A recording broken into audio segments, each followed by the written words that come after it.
Allez, je ne me fatiguerai pas de les dire. Hein. Ce que nous avons des précieux, c'est la République. C'est que chacun de nous laissera à ses enfants, à ses petits-enfants, à ses arrière-petits-enfants, c'est la République démocratique du Congo. Mouzé Laurent Désiré Kabila disait « Ne jamais trahir le Congo, ne jamais trahir sa patrie ». Il faudrait que chacun de nous puisse l'intérioriser, la patrie ou la mort. Ne jamais trahir la patrie. Même vous qui êtes du côté de l'Est, si vous êtes réellement des Congolais, à un certain moment, vous devez vous poser la question « Qu'est-ce que nous sommes en train de faire ? La patrie ou l'ennemi? Nous trahissons la patrie, nous aimons ce pays ou nous n'aimons pas ce pays. Regardez ces jeunes, ces milliers de femmes qui sont en train d'être violées, ces enfants qui ne savent pas aller à l'école. Pensez à votre pays, c'est très important. Alors on va commencer avec le premier sujet. Avant de prendre notre invité du jour, on va parler de la bourse Excellencia. Depuis hier soir, le gouvernement de la République a décidé justement j'ai envie de dire, de nationaliser la bourse Excellencia. Désormais, la bourse Excellencia ne sera plus la bourse de la fondation, l'ONA, ex-fondation de la première dame. Désormais, la bourse Excellencia sera l'affaire de l'État congolais. Et les conditions passent de 85% à 80%. Désormais, la bourse Excellencia, c'est l'État qui va la financer. Là, c'est la fondation d'Élise Lekerou vient de céder officiellement la bourse Excellencia à l'État congolais. Désormais, ce sera une bourse nationale. Le porte-parole du gouvernement l'a annoncé hier, c'était au cours du compte rendu du Conseil des ministres. Je vous propose cet extrait et juste après, on prend l'invité. Projet de décret. La ministre de l'Enseignement supérieur, universitaire, recherche scientifique et innovation a pour sa part soumis à l'examen et à l'adoption du Conseil le projet de décret portant institution, modalités d'octroi et de gestion d'une bourse nationale dénommée Programme Excellencia RDC. Ces textes relèvent les questions d'institution et des objectifs du dit programme qui est placé sous son autorité. Il en établit aussi les principes ainsi que les modalités de gestion. S'agissant des conditions d'éligibilité, ces projets de décrets précisent que le programme Excellencia répond aux critères de nationalité congolaise, d'obtention d'une moyenne égale ou supérieure à 80% à l'examen d'État. Les modalités d'organisation du concours et d'octroi de la bourse y sont également reprises. Il prévoit aussi la possibilité d'envisager une délégation de services publics avec des organismes publics ou privés expérimentés dans ces domaines pour assurer une prise en charge efficiente du programme. Par ailleurs, ces textes identifient les sources de financement, à savoir les trésors publics suivant une ligne de crédit inscrite dans la loi des finances.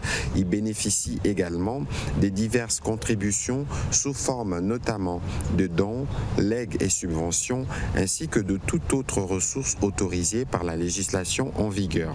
Il précise aussi que les bourses Excellencia seront orientées vers les priorités du pays et les filières stratégiques. Sa gestion se fera donc à travers le ministère de l'Enseignement supérieur et universitaire qui est l'ordonnateur de crédit affecté à ces programmes. Après débat et délibération, les conseils a adopté ces projets des décrets. Et voilà, je vous ai montré l'école qu'on nous a laissée après autant d'années qu'on a dirigé ces pays. Vous avez vu, c'est qu'on nous a laissé l'école. L'héritage que nous laissera, qu'on le veuille ou non, Félix Tshisekedi. Vous avez des écoles pratiquement dans toute la République démocratique du Congo. Et aujourd'hui, la bourse Excellencia devient nationale, devient une affaire de l'État. Hier, c'était la première dame à travers sa fondation. Mais aujourd'hui, c'est-à-dire que des années et des années, les enfants congolais pourront étudier à l'étranger grâce à une bourse. Vous imaginez pas aujourd'hui combien d'enfants étudient jusque hier avant que l'État ne prenne le relais de cette initiative de la première dame de la République du Congo. Vous n'imaginez pas combien d'enfants congolais étudient à travers le monde le cursus universitaire 100% gratuit, pris en charge par la fondation Denis Diakero Tshisekedi. Désormais, ça sera l'État congolais qui prendra en charge et cette bourse va s'intensifier sur toute l'étendue de la République démocratique du Congo. Allez, on peut que dire chapeau bas et tirer notre chapeau à la première dame. Ça sera ça, l'héritage. Si un jour, même s'ils ne sont plus au pouvoir, mais les écoles resteront, La bourse restera. Moi, aujourd'hui, avec mon âge aujourd'hui, je ne sais même pas à quoi ressemblait la bourse. Mais désormais, la République du Congo aura ou a une bourse, la bourse Excellencia. On reviendra. Entre-temps, merci et bravo à la Première Dame. Je vous ai annoncé que notre invité de ce matin, ça sera le professeur Mbata. Professeur, venez. On est en direct. Allez, on va parler union sacrée, guerre d'agression. On parle un peu de tout, hein. Monsieur le professeur, bonjour. Vous allez bien? Très bien, merci. Et vous? Bien, merci. Bienvenue. C'est la dernière fois, ça fait pratiquement une année, hein, depuis la dernière fois que vous êtes venu dans cette émission. Non, c'est la première fois. Si, non, c'est la deuxième fois. Non. Ça fait 2 ans. Oui. Ça va très vite. J'ai oublié, ça va vite. Alors, professeur, on va commencer cette émission. Je vous donne l'occasion de saluer tous les publics, particulièrement ceux qui nous regardent à l'est de la République démocratique du Congo. Je rappelle, vous êtes secrétaire permanent de l'Union sacrée. Tous ceux qui nous regardent à Goma, à Bukavu, ils sont là. Bon, ce que je dois dire, c'est d'abord saluer nos compatriotes qui sont à l'est du pays. Je vois Bukavu, je vois l'ensemble du sud Kivu, je vois le nord Kivu, tous ceux qui vivent les affres de la guerre. Je voudrais les saluer en leur disant clairement que depuis que son Excellence Félix-Antoine Tshisekedi Tshilombo est au pouvoir, c'est lui, le président de la République, chef de l'État et haute autorité politique de l'Union sacrée de la Nation, notre détermination à libérer l'ensemble de notre pays n'a pas failli. Donc nous sommes de cœur avec vous et nous l'avons toujours dit avec l'Union sacrée de la Nation, cette guerre en fait que nous avons héritée de l'ancien régime, cette guerre, ces souffrances qui nous viennent loin, 30 ans déjà sous l'ancien régime, cette guerre nous la gagnerons. Nous demandons à notre compatriote de tenir ferme, de tenir bon, de ne pas se décourager, de ne pas désespérer. Cette guerre, quel que soit le temps que ça a pu prendre, cette guerre qui nous est imposée par le Rwanda, on l'a toujours dit, qui viole le territoire de la RDC en violation de toutes les normes du droit international. Le Rwanda, on l'a toujours dit, c'est ce qu'on appelle en droit international un État voyou. Un État voyou, c'est un État qui ne respecte aucune règle. C'est le cas du Rwanda, mais cette guerre, chers compatriotes, avec Félix-Antoine Tshisekedi Tshilombo, nous la gagnerons. Merci professeur, installez-vous. Comme à la Merci. maison. Où est-ce que vous voulez m'installer? Je peux enlever mon képi? Comme vous voulez. Bon, si vous le voulez. On va faire comme à la maison. Comme à la maison. J'aime bien votre introduction, hein. Cette guerre, vous l'avez héritée des 18 ans, plus de 30 ans, 18 ans. J'ai envie de commencer par là. Je voulais commencer par vous demander comment c'est pour l'Union sacrée, mais je commence par vos mots, hein. Quand beaucoup de gens vous entendent parler, on se dit, ça fait quand même 6 ans que Félix Tshisekedi est au pouvoir. Est-ce qu'il faudrait toujours à chaque fois rappeler que nous avons hérité, que vous nous avez laissé, et pourtant vous avez eu 6 ans. Ceux qui sont partis, vous ont laissé ce pays, disent qu'ils vous ont laissé un pays en entier, une armée forte, avec toutes les institutions en place. Ce ne sont pas de faux fuyants, ça, 6 ans après. Bon, disons d'abord que vous me recevez aujourd'hui, nous sommes le 25. Le 25 octobre 2025. Je crois que la mémoire historique, c'est quelque chose de très important. J'ai fait le droit, mais j'ai également étudié l'histoire. Il faut avoir une mémoire historique et une conscience historique. Vous me recevez le 25 octobre. Je vous rappelle que le 23 octobre 2020, rentrons en arrière, le 23 octobre 2020, dans un discours de 6 minutes, j'aurais voulu qu'on s'en souvienne quand même au niveau de la télévision nationale, parce que ça va marquer l'histoire. Dans un discours de 6 minutes prononcé le 23 octobre 2020, le président de la République, Félix-Antoine Tshisekedi Tshilombo, appelait les Congolaises et les Congolais de tous bords de s'unir ensemble autour de lui pour qu'ensemble, nous puissions bâtir un Congo nouveau, un Congo uni, un Congo libre, prospère. C'était le 23 octobre 2020. C'est déjà 5 ans. 5 ans. Où l'opposition s'est ralliée à vous. Hein? Il appelait les Congolaises et les Congolais. Parce que dans la défense de la patrie, comme vous l'avez si bien mentionné, il n'y a pas d'opposition. Vous voyez, quand les États-Unis d'Amérique, par exemple, combattent contre les terroristes, vous n'allez pas trouver aux États-Unis d'Amérique l'opposition ou la majorité. C'est tout le monde, que vous soyez démocrate, que vous soyez républicain du Parti républicain, c'est tous les Américains pour défendre la mère patrie, la patrie en danger. Il n'y a pas d'opposition. Donc il y a 5 ans, le président de la République prononçait ces discours historiques et c'est ces discours-là qui a donné naissance à l'Union sacrée de la nation. Et c'est ces discours-là donc qui est à la base d'un renouveau sur la scène politique nationale et tous ces changements qui interviennent et qui vont intervenir. Et avant même d'abord, vous vouliez commencer par mon introduction, mais je vous ai suivi au début. Lorsque vous montrez le Katanga, l'héritage de l'ancien régime et le nouveau. Mais le nouveau, c'est l'Union sacrée de la nation. Le nouveau, c'est l'Union sacrée de la nation. Parce que nous n'allons pas à la guerre, vous allez me dire, mais vous répartez tout, mais c'est vous-même. Montrez-nous cette case du Katanga. Là où il y a des mines, c'est que cet ancien régime de triste mémoire nous a laissé. Oui, mais professeur, c'est 6 ans passés, tout ça, aujourd'hui. C'est 6 ans, mais je vous dis, vous étiez en train de montrer. Je parle de la case. Non, ne vous appuyez pas sur mes images. Non, mais c'est vrai, vous n'avez pas trompé. D'accord, mais professeur... Mais maintenant, revenons à la guerre, c'est la même chose. La guerre, c'est sur le plan de la sécurité, mais sur le plan social. Vous avez parlé de la bourse. Mais c'est avec ce régime de Félix-Antoine Tshisekedi Tshilombo. Donc nous n'allons pas prendre le discours de ces névrosés ou ces gens qui se souviennent, qui sont une mémoire courte. Donc depuis 6 ans, la guerre, on l'a héritée plus directement. Mais eux, ils disent ils vous ont laissé un pays en entier, hein, avec... toutes les institutions en place. Mais ils ont laissé quoi? Ils ont laissé l'armée. Avec l'armée... Ils ont laissé l'armée que vous connaissez. Ils ont laissé l'armée infiltrée, c'est vrai. Ils ont laissé, vous avez compris vous-même là où ils se trouvent. Ils étaient même dans l'opposition à la tête du pays.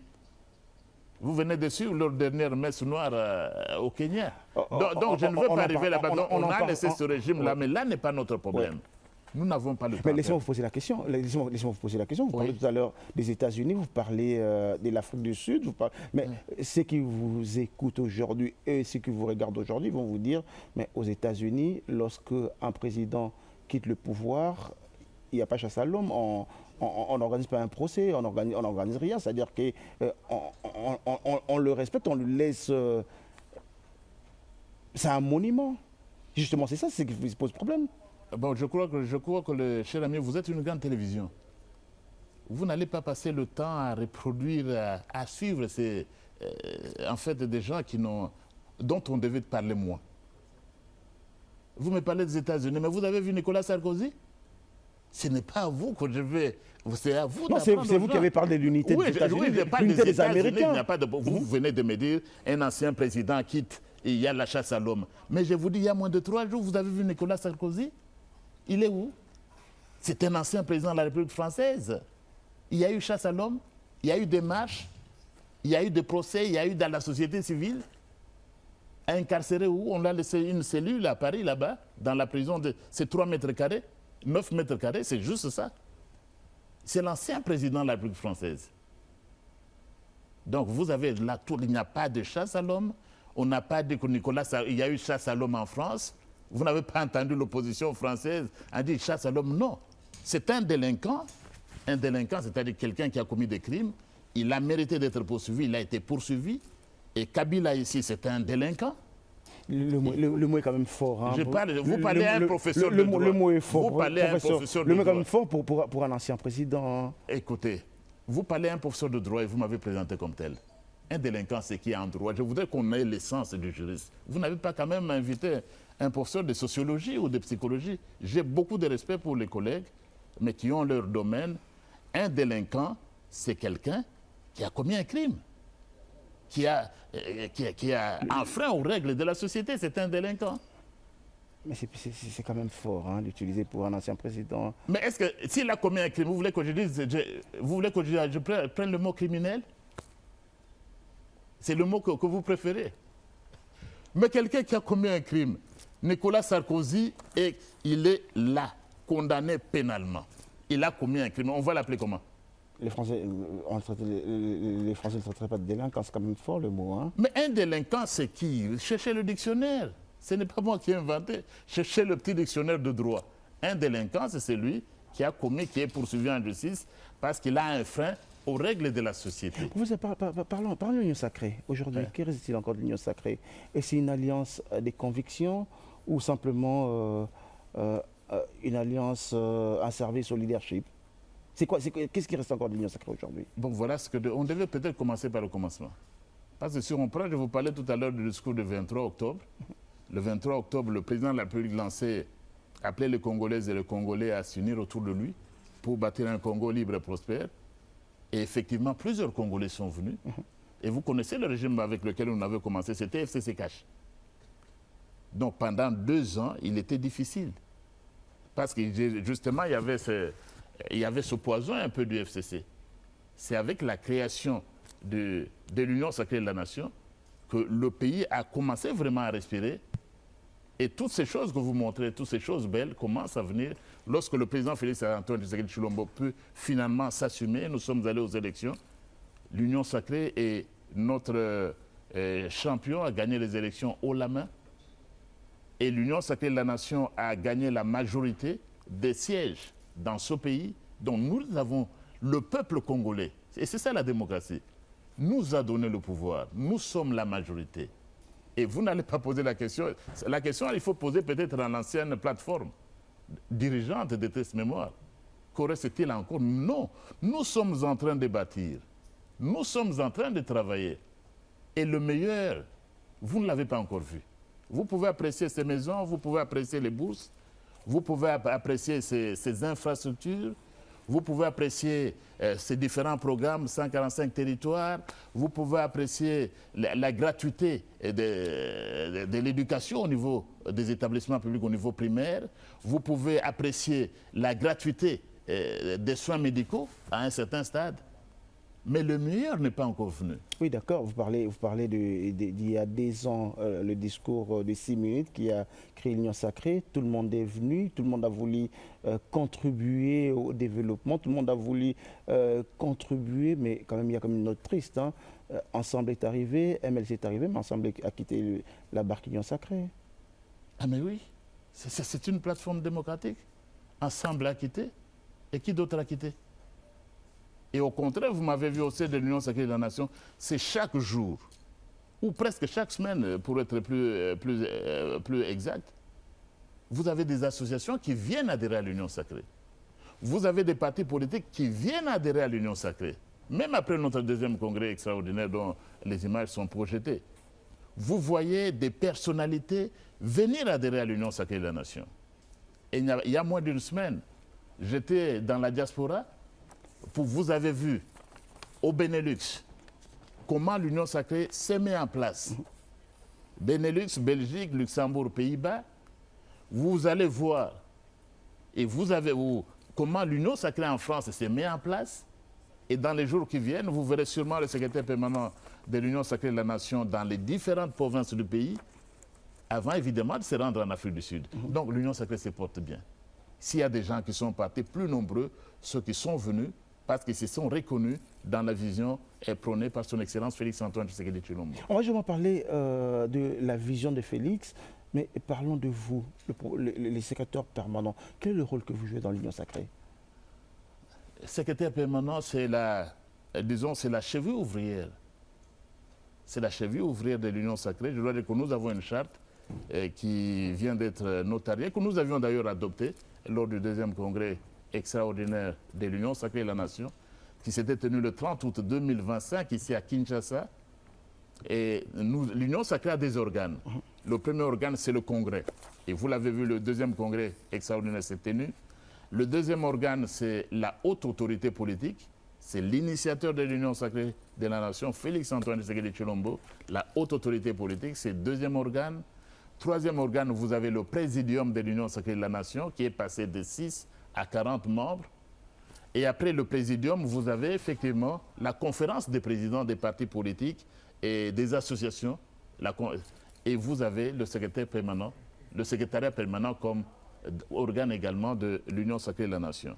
Le secrétaire permanent est le rapporteur de tous les organes de l'Union sacrée de la nation au niveau national, rapporteur du congrès. Et quand la haute autorité politique elle-même, c'est un organe, eh bien, le secrétaire permanent assiste également à la haute autorité politique. Le présidium, le secrétaire permanent et le rapporteur également du présidium, de la conférence de présidents. Évidemment, donc, on est au niveau de l'exécution.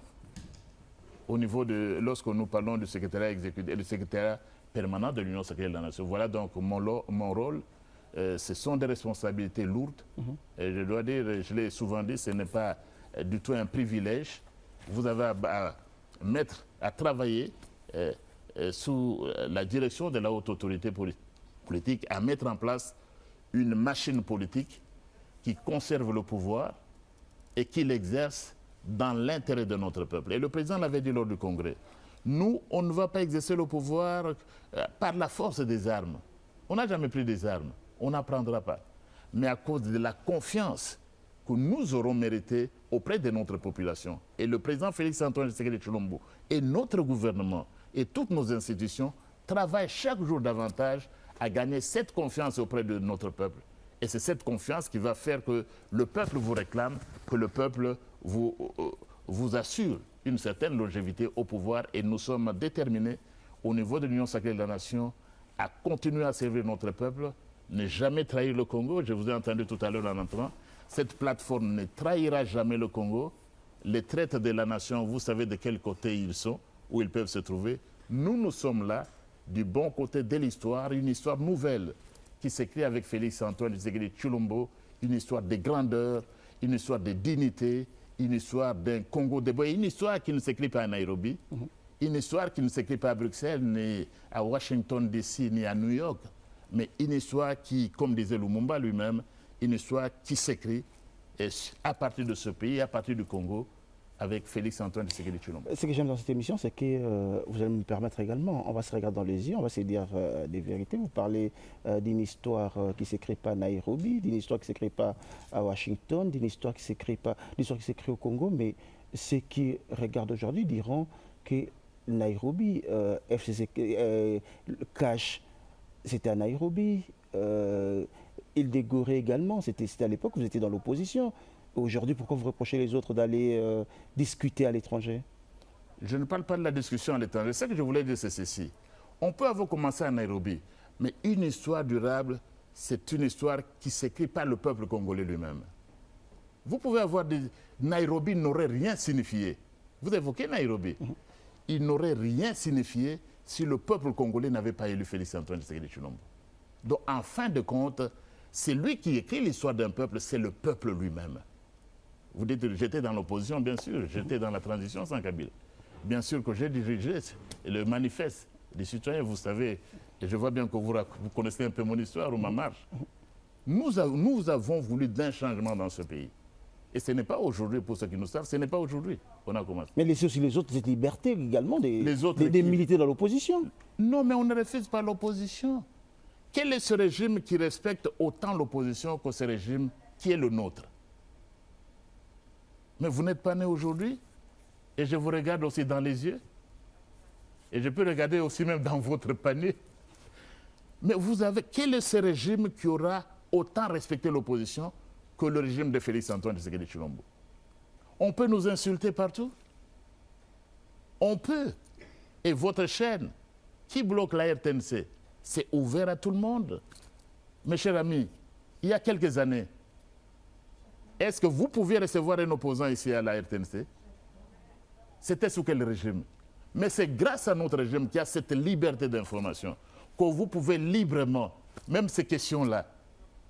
Mais vous ne pouviez pas il y a quelques années, regardant dans les yeux d'un secrétaire permanent d'une certaine plateforme, lui regarder dans les yeux et poser ces questions? Non. Ceux qui parlent aujourd'hui de la dictature, ce sont eux qui ont institué la dictature. Mais la presse, sous le régime, la presse, est-ce qu'elle est, elle est ouverte? Ce sont les mêmes personnes. Hein. Après Nairobi, ils disent qu'ils ont été inquiétés. Ils disent qu'il y en a qui ont été convoqués par les services.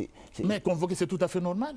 On doit vous poser des questions. C'est là on s'étonne que sous Félix Tshisekedi, alors qu'il avait dit qu'il allait immuniser, fermer les prisons et autres, mais...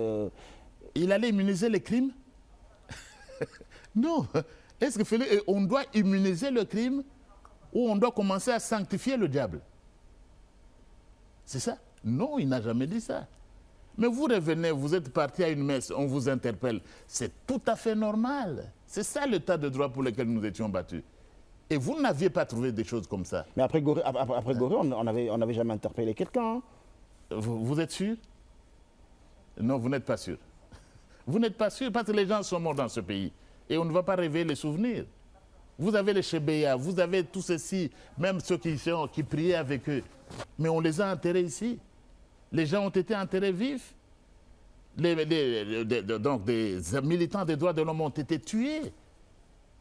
Et c'était sous ce régime dont je ne veux pas trop parler. C'est pourquoi je préfère que nous, on ne va pas se comparer à un régime qui a foutu notre peuple dans la mer.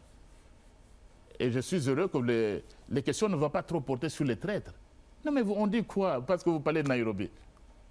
Mais vous savez, vous tuez un pays, vous allez dire nous sauvons le Congo. C'est ce qu'est l'assassin, mais c'est quand.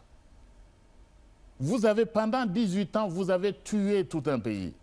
Vous avez massacré tout un peuple. Vous nous avez réduits au niveau le plus bas. Et vous pouvez vous retrouver à l'étranger, sauvons le Congo. Et là encore, il y a un problème. Mais ils avaient raison, le garde.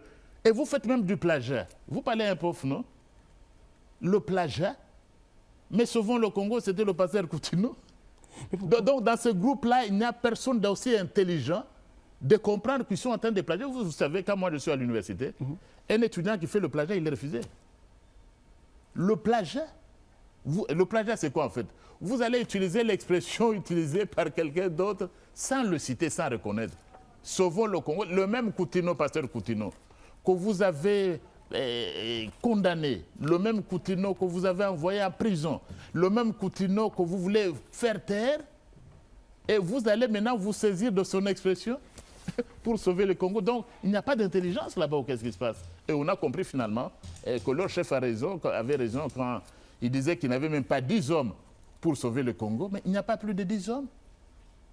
Quand est-ce qu'il a trouvé les 10 hommes? Qu'est-ce qui vous embête? En fait, Rien ne nous embête que les gens se réunissent à Nairobi pour parler Congo. Ce sont des Congolais comme vous et moi pour parler Congo. Mais qu'est-ce qui vous embête? Mais pourquoi vous ne pouvez pas vous réunir à Kinshasa? Pourquoi? Vous n'avez pas notre opposition ici? Il y a combien de salles de conférence? Pourquoi vous ne pouvez pas vous réunir ici? Tout le monde s'est réuni ici, vous n'allez pas dire, est-ce que l'opposition, vous voulez dénier la qualité d'opposants à ceux qui sont au pays, qui ne sont pas allés à Nairobi? Et ils ne sont pas des opposants? Et ils ne sont pas en train de réfléchir d'ici? Non. Regardez même, ils vont réfléchir comment si vous n'avez jamais eu l'intelligence pendant 18 ans pour aider l'autre. Comment vous allez réfléchir? Ils pouvaient peut-être être ici au Congo, on pouvait les aider à mieux réfléchir. Vous êtes sûr que si revenir se réunir ici au Congo, ils vont se réunir librement? Mais les opposants se réunissent librement, ici. Et vous le savez très bien. Ils passent même par les médias et puis ils ont des chaînes, nos journalistes sont libres. Il ne faut pas dénier la qualité de l'opposition aux nôtres, aux opposants qui sont ici. Ils se réunissent librement, ils font passer le communiqué, ils font des conférences de presse, ils sont dans les réseaux sociaux. Ils n'ont pas besoin d'aller à Nairobi. Mais quand vous allez là-bas, je dis, regardez même la qualité des personnes. Si pendant 18 ans, vous n'aviez aucune intelligence pour aider votre chef, où est-ce que vous allez trouver cette intelligence? Non. Le séjour dans l'eau, disait quelqu'un, c'était un proverbe, je ne sais pas s'il est encore ouest-africain. Le séjour dans l'eau ne transforme pas un tronc d'arbre en un crocodile. Donc l'exil ne vous a pas donné l'intelligence nécessairement. Revenez si vous êtes fils du pays, si vous êtes Congolais, ou revenez. Les autres étaient là, on leur a posé des questions, ils sont chez eux et ils font leur travail. Donc je dois redire la même chose.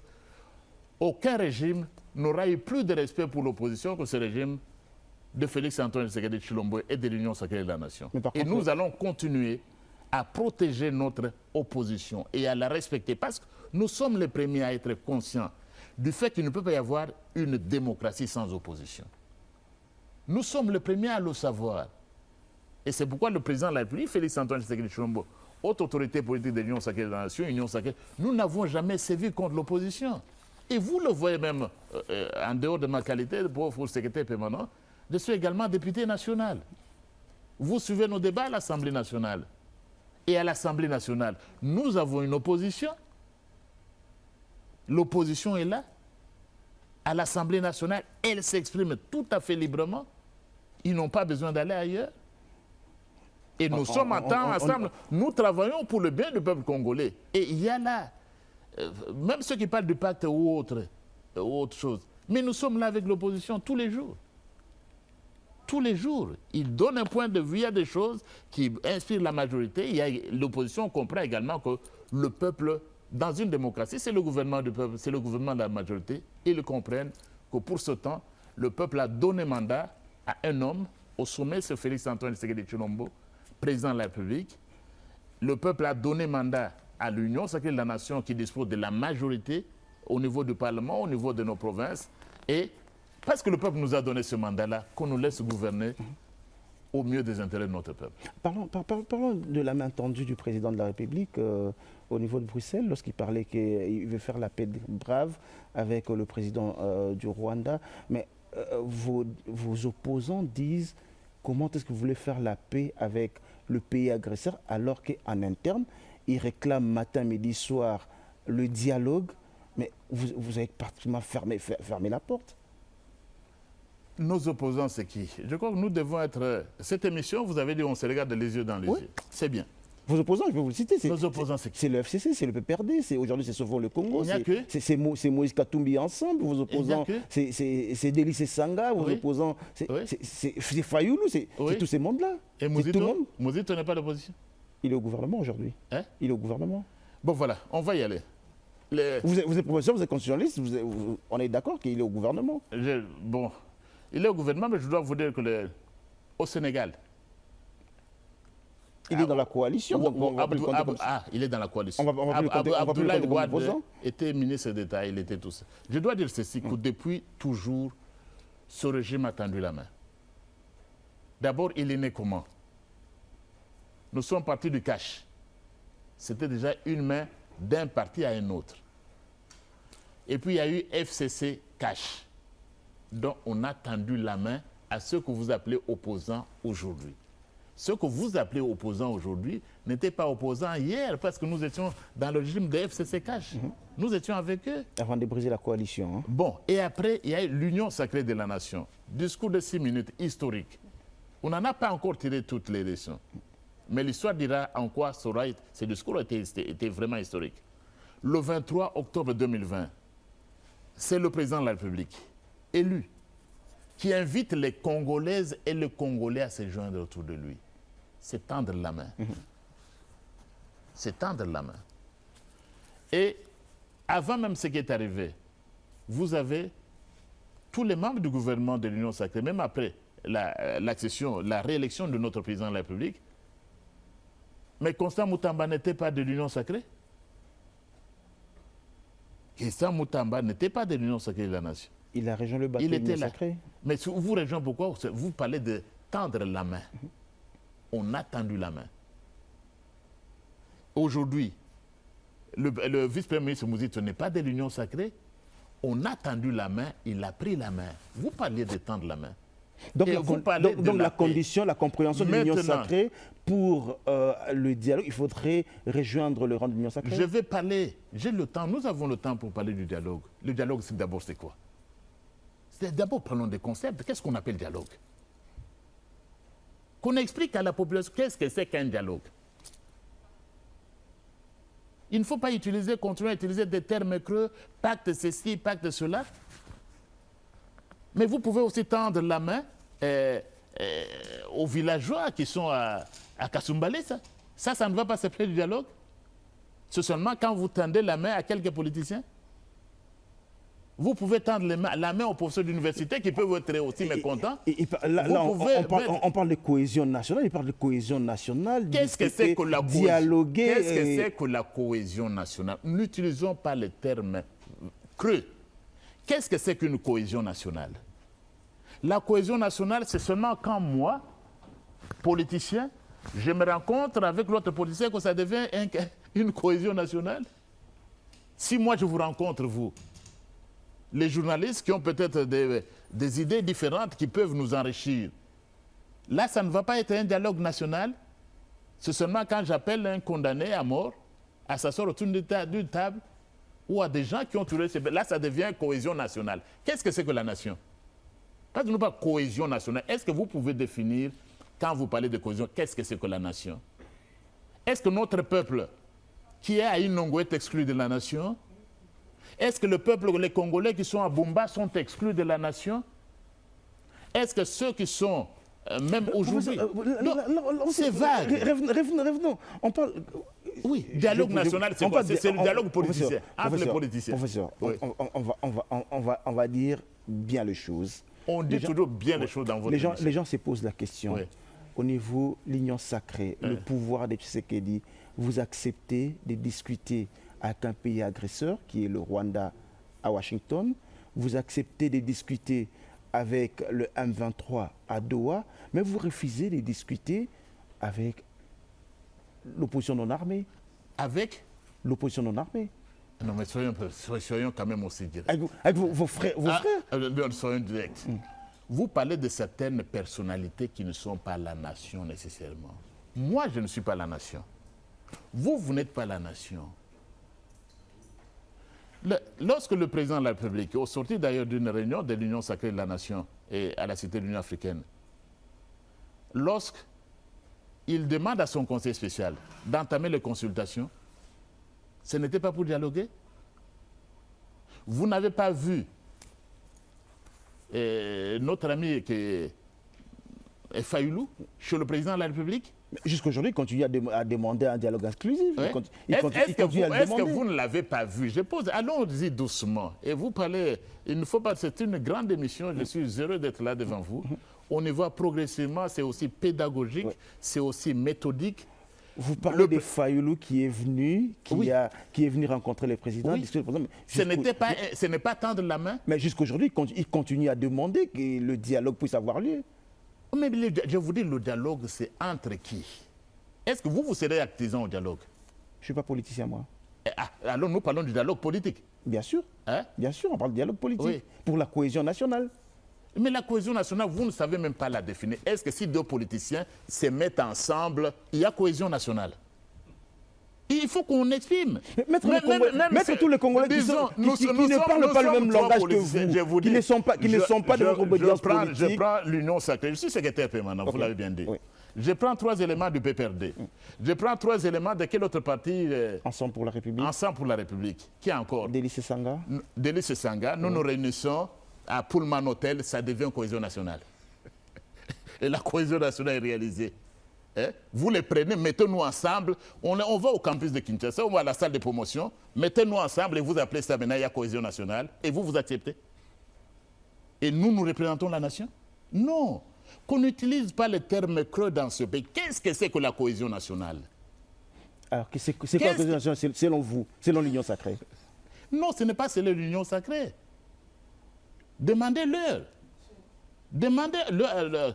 La nation. Allez-y, définissez. Vous, comment vous voyez les choses selon votre définition à vous, la cohésion nationale? Ce n'est pas notre définition. La nation est définie dans les manuels. Ils ont parmi eux des gens qui ont étudié les sciences politiques. Ils ont parmi eux des gens qui ont étudié le droit. La nation, ce n'est pas une somme de 3 politiciens ou de 10 politiciens, ça fait la nation. Mais c'est quoi ça finalement? Je voudrais vraiment, parce que vous me donnez cette occasion, que notre presse ne suive pas n'importe quoi. Je voudrais que vous soyez vraiment rigoureux, autant que l'Union sacrée. Nous, à l'Union sacrée de la nation, nous le voulons bien. Cet échange, c'est tout ce que nous voulons. Soyez rigoureux avec ceux qui parlent de la cohésion nationale. Mais voilà, vous parlez de la cohésion nationale. La nation, c'est un bien gros mot.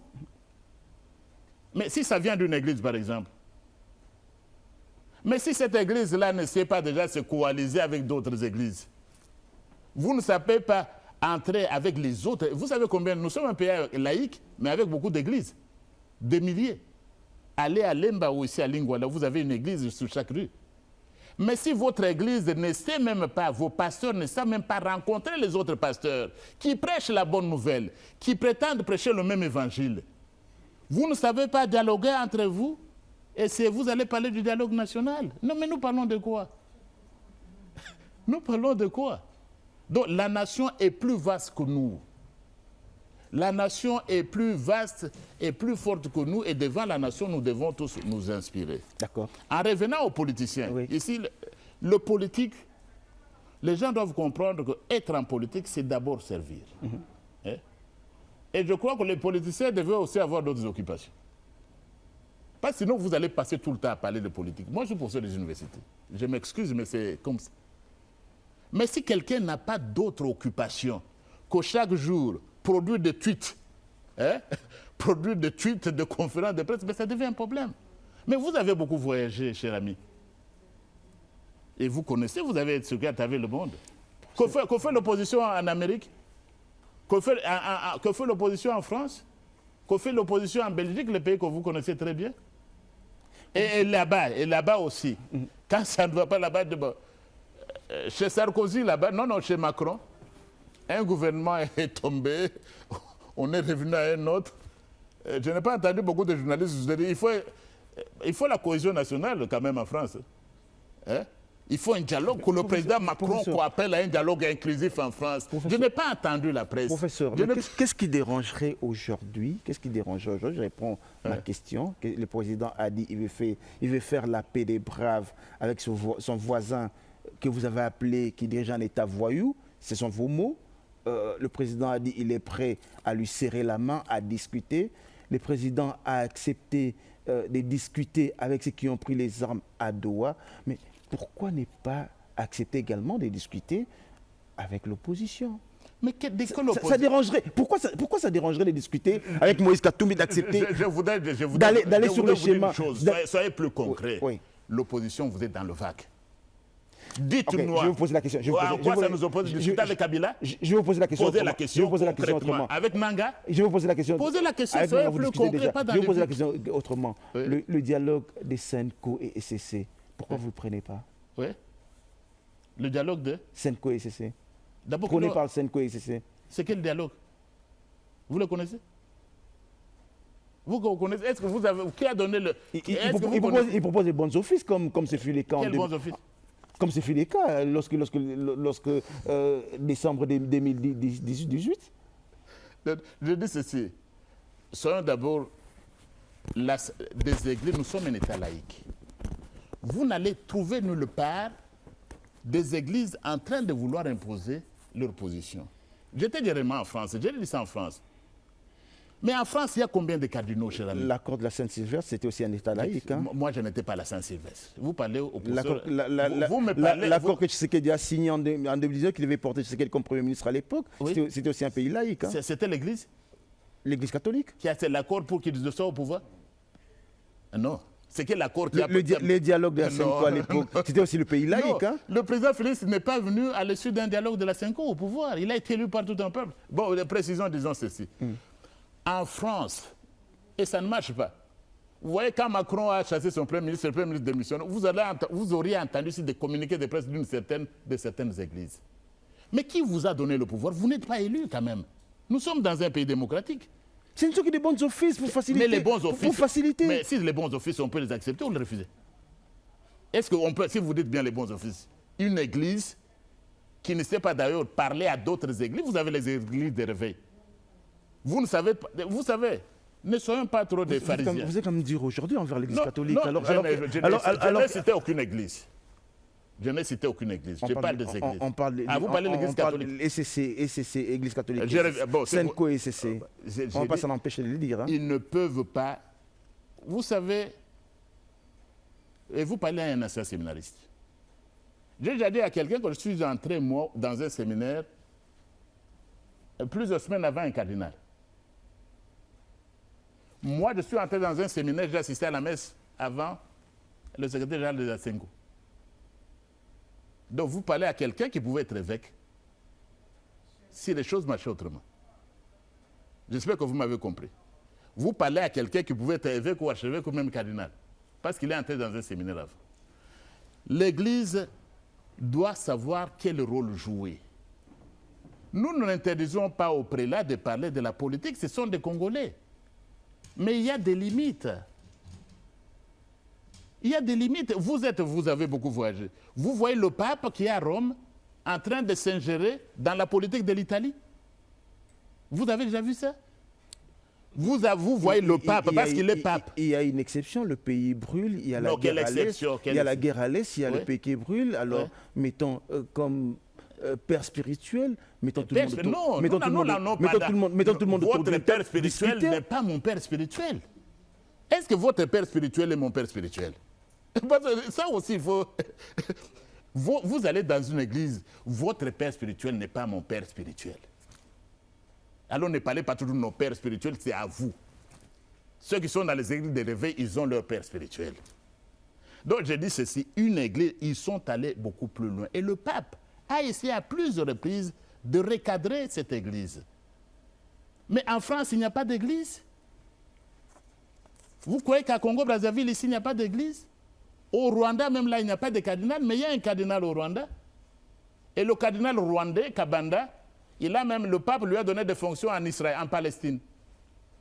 Parce que très souvent, on dit, non, notre tel archevêque, il est conseiller du pape. Le cardinal rwandais, là, il a des fonctions en Palestine. Vous l'avez déjà entendu parler contre Kagame? Mais les nôtres peuvent aller là-bas commencer à encenser Kagame, lui donner des hosties, le vin. Non. Non, je ne veux pas aller là-dessus. Je dis que l'Église a ses limites. Je crois qu'ils ont compris leurs limites. Nous sommes un État laïque. Si vous dites les bons offices, on peut les accepter, on peut les refuser.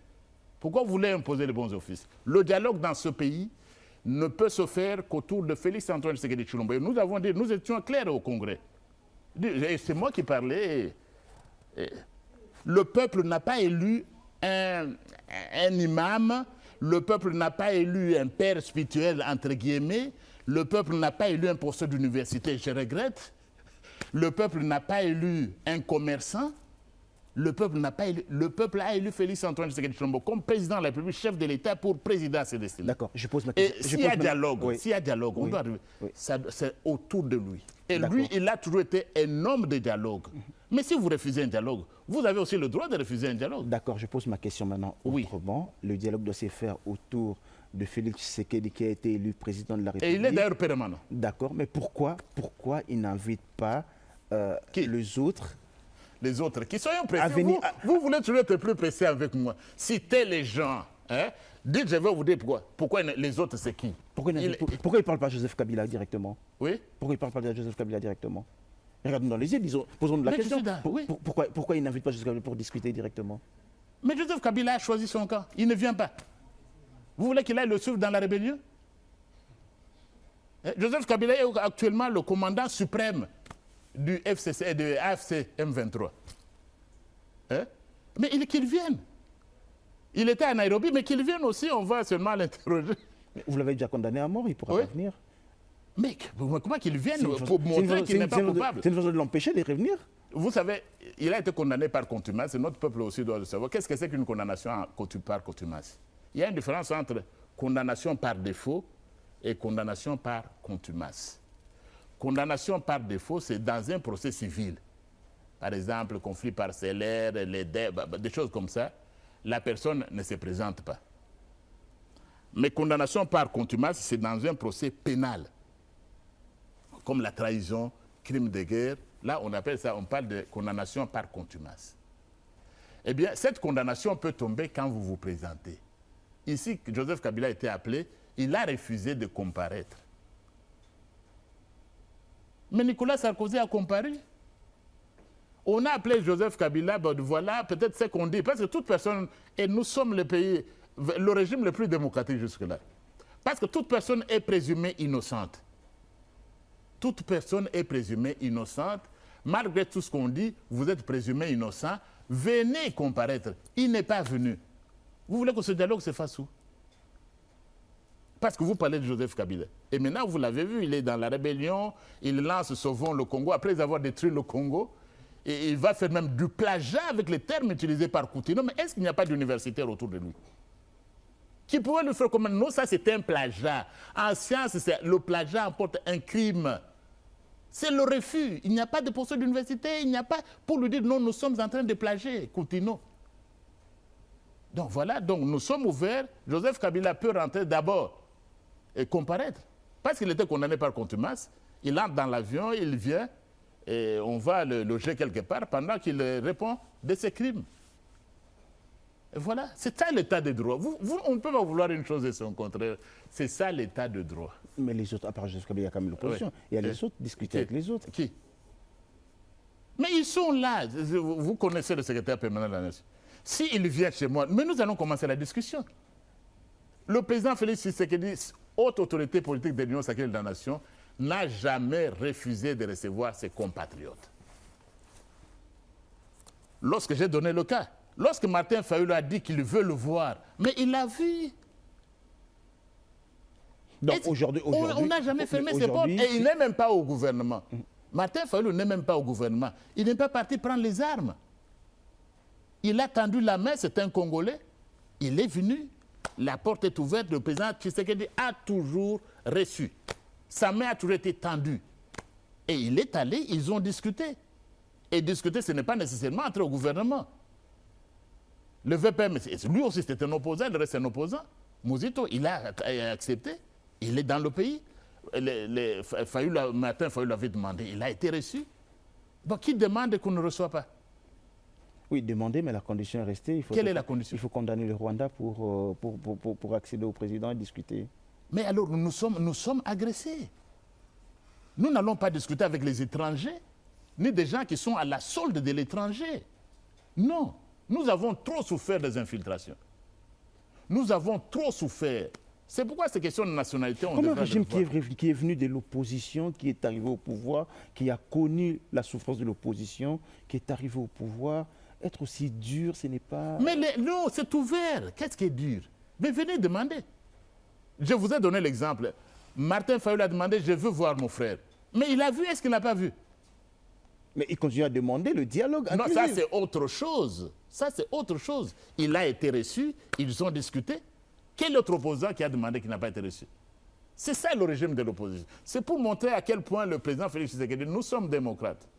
C'est pourquoi l'Union sacrée n'a rien à voir. Tout ce que vous connaissez, c'est tout ce que vous avez connu de tristes mémoires. Et dont on ne devrait même pas citer les noms. Il y a des gens qui ne pouvaient même pas se regarder dans le miroir de l'histoire sans frémir, sans trembler eux-mêmes, à cause de leur propre image. Là, ils disent aujourd'hui, c'est parce que votre gestion a été calamiteuse qu'ils reprennent la poêle du bête. Où? Notre gestion a été calamiteuse, mais vous avez montré. Les choses sont en train...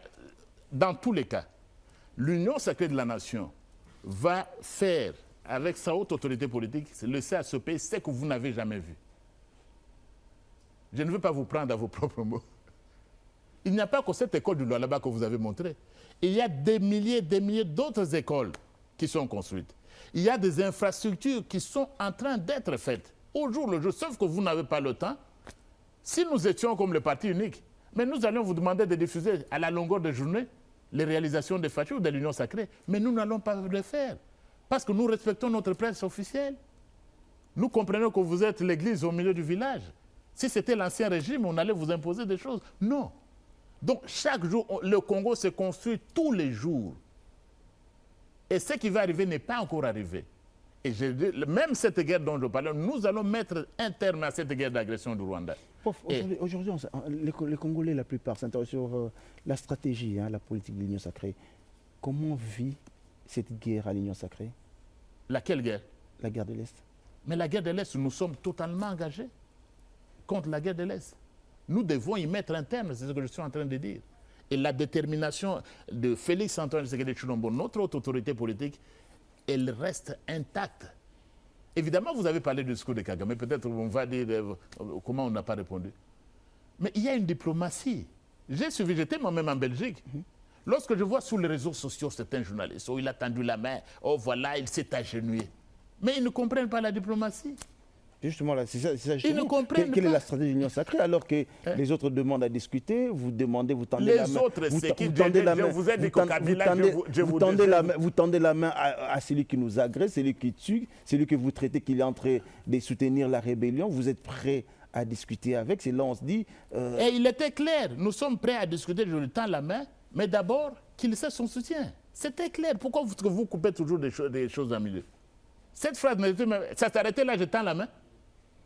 Vous avez dans la presse, qu'est-ce que le président a exactement dit?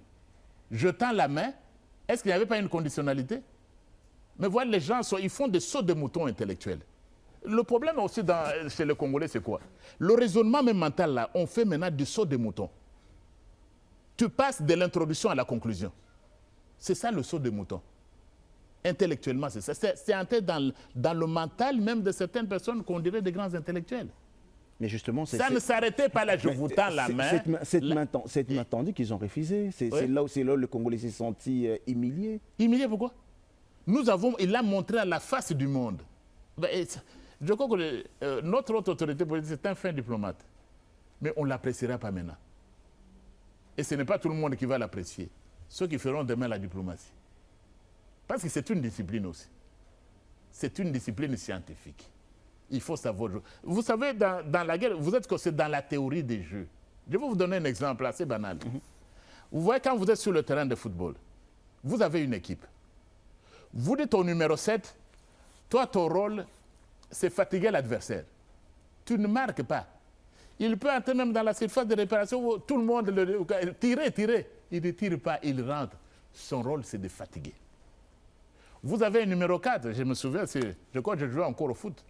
Bon, le président, lui, c'était un gardien de but. Ça se voit que vous avez joué au foot. Hein? Le numéro 4, quel est son rôle? Le numéro 10, quel est son rôle? De l'autre, il peut marquer le but pourvu que l'arbitre ne voit rien. C'est comme à la Maradona. Alors, mais le joueur peut également voir, pendant que vous voulez marquer le but, vous mesurez l'angle. Vous ne tirez pas et vous revenez dans la politique. Dans la politique, c'est presque la même politique, Félix Tshisekedi. Ici, Félix Tshisekedi. Il dit, j'étends la main, je suis prêt à faire la paix de Prague. À quelles conditions? Et l'autre dit...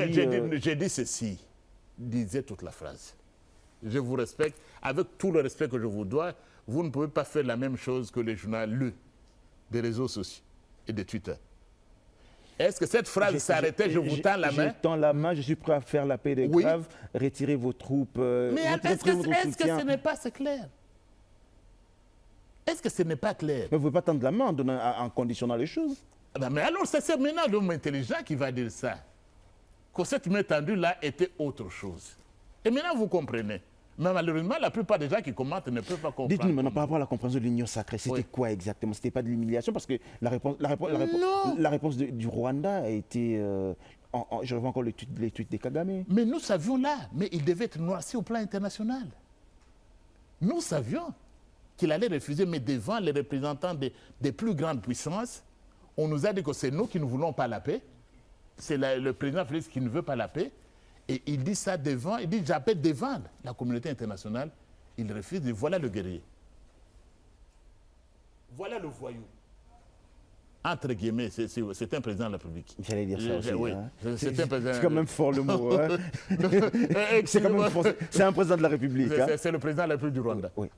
Donc voilà, devant le monde entier, tout le monde se rend compte que finalement, la balle était bien tirée. Et vous savez, pour apprécier si le président Félix Tshisekedi a bien parlé, suivez la réaction du Rwanda.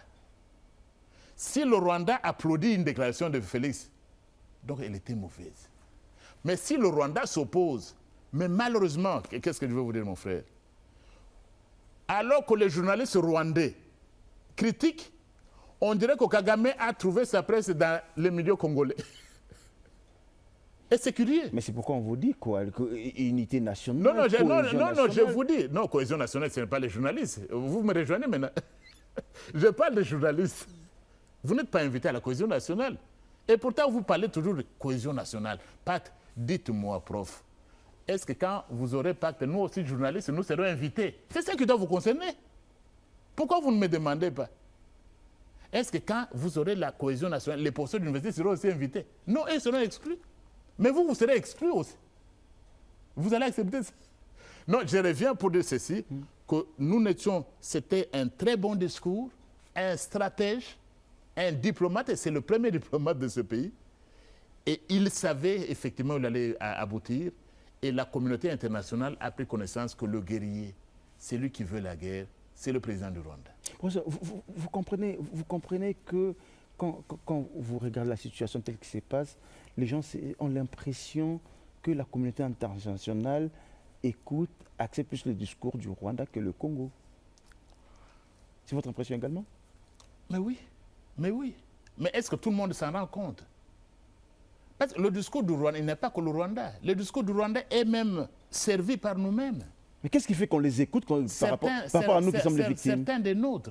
Certains des nôtres nourrissent le discours du Rwanda. Je vous ai donné l'exemple. Pendant que chez Kagame au Rwanda, on le critique pour ce qu'il a fait à Bruxelles, mais dans les milieux des journalistes congolais, on dit Tshisekedi s'est à genoux. Vous comprenez quoi? Pendant que le Rwandais eux-mêmes critique, c'est Kagame a trouvé des gens, sinon. Ne condamnez pas seulement les journalistes, pas les journalistes, entre vous politiciens également. Les politiciens également, nous aussi les politiciens, nous aussi les intellectuels. Bon, nous tous, nous sommes responsables. Voilà. Mais le discours, ça vient de très loin. Et cette dynamique a changé. Avant, on n'écoutait que le Rwanda. Il y a eu d'abord l'affaire du génocide rwandais. Le génocide rwandais, les Rwandais, moi je préfère parler du génocide rwandais au lieu du génocide Tutsi. Parce qu'il n'y avait pas que les Tutsis. Même les Hutus modérés, même les Tutsis étaient victimes. Alors, la communauté internationale n'était pas intervenue à temps pour prévenir le génocide rwandais. Vous comprenez? Et quand ce génocide a eu lieu, il y a eu des remords.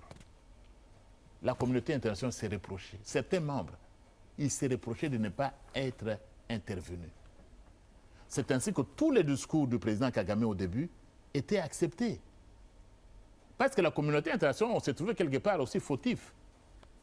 C'est ainsi qu'on a soutenu. Et pendant tout l'ancien régime, parce qu'en fait, tout l'ancien régime, il n'y avait pas de correspondants, de répondants au Congo.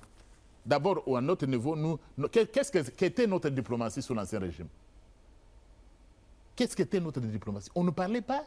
On n'assistait même pas aux rencontres internationales. Quand il fallait aller aux réunions, on dormait ici. C'est pourquoi les gens ont commencé à critiquer le président Félix. Non, il voyage trop. Il voyage trop, mais pour l'intérêt du pays. Ils auraient voulu qu'il dorme ici comme l'autre dormait. Mais c'est ça qui a permis à la diplomatie de relancer. Maintenant, les choses ont changé. Les choses ont changé comment? Au niveau de la diplomatie du pays, vous avez nos ministres qui s'activent. Vous avez la ministre d'État, vous avez d'autres diplomates, des ambassadeurs qui s'activent. Moi également, je suis un ancien premier vice-président de l'Assemblée nationale. Ma mission, c'était la diplomatie parlementaire. J'ai sillonné le monde, c'était contre le Rwanda. Ça a pu changer. C'est ainsi que lorsque nous sommes arrivés à Montréal, au Canada, je crois, il y a 2 ans, pour la première fois, l'APF, l'Association parlementaire francophone, a condamné le Rwanda. C'était une percée majeure.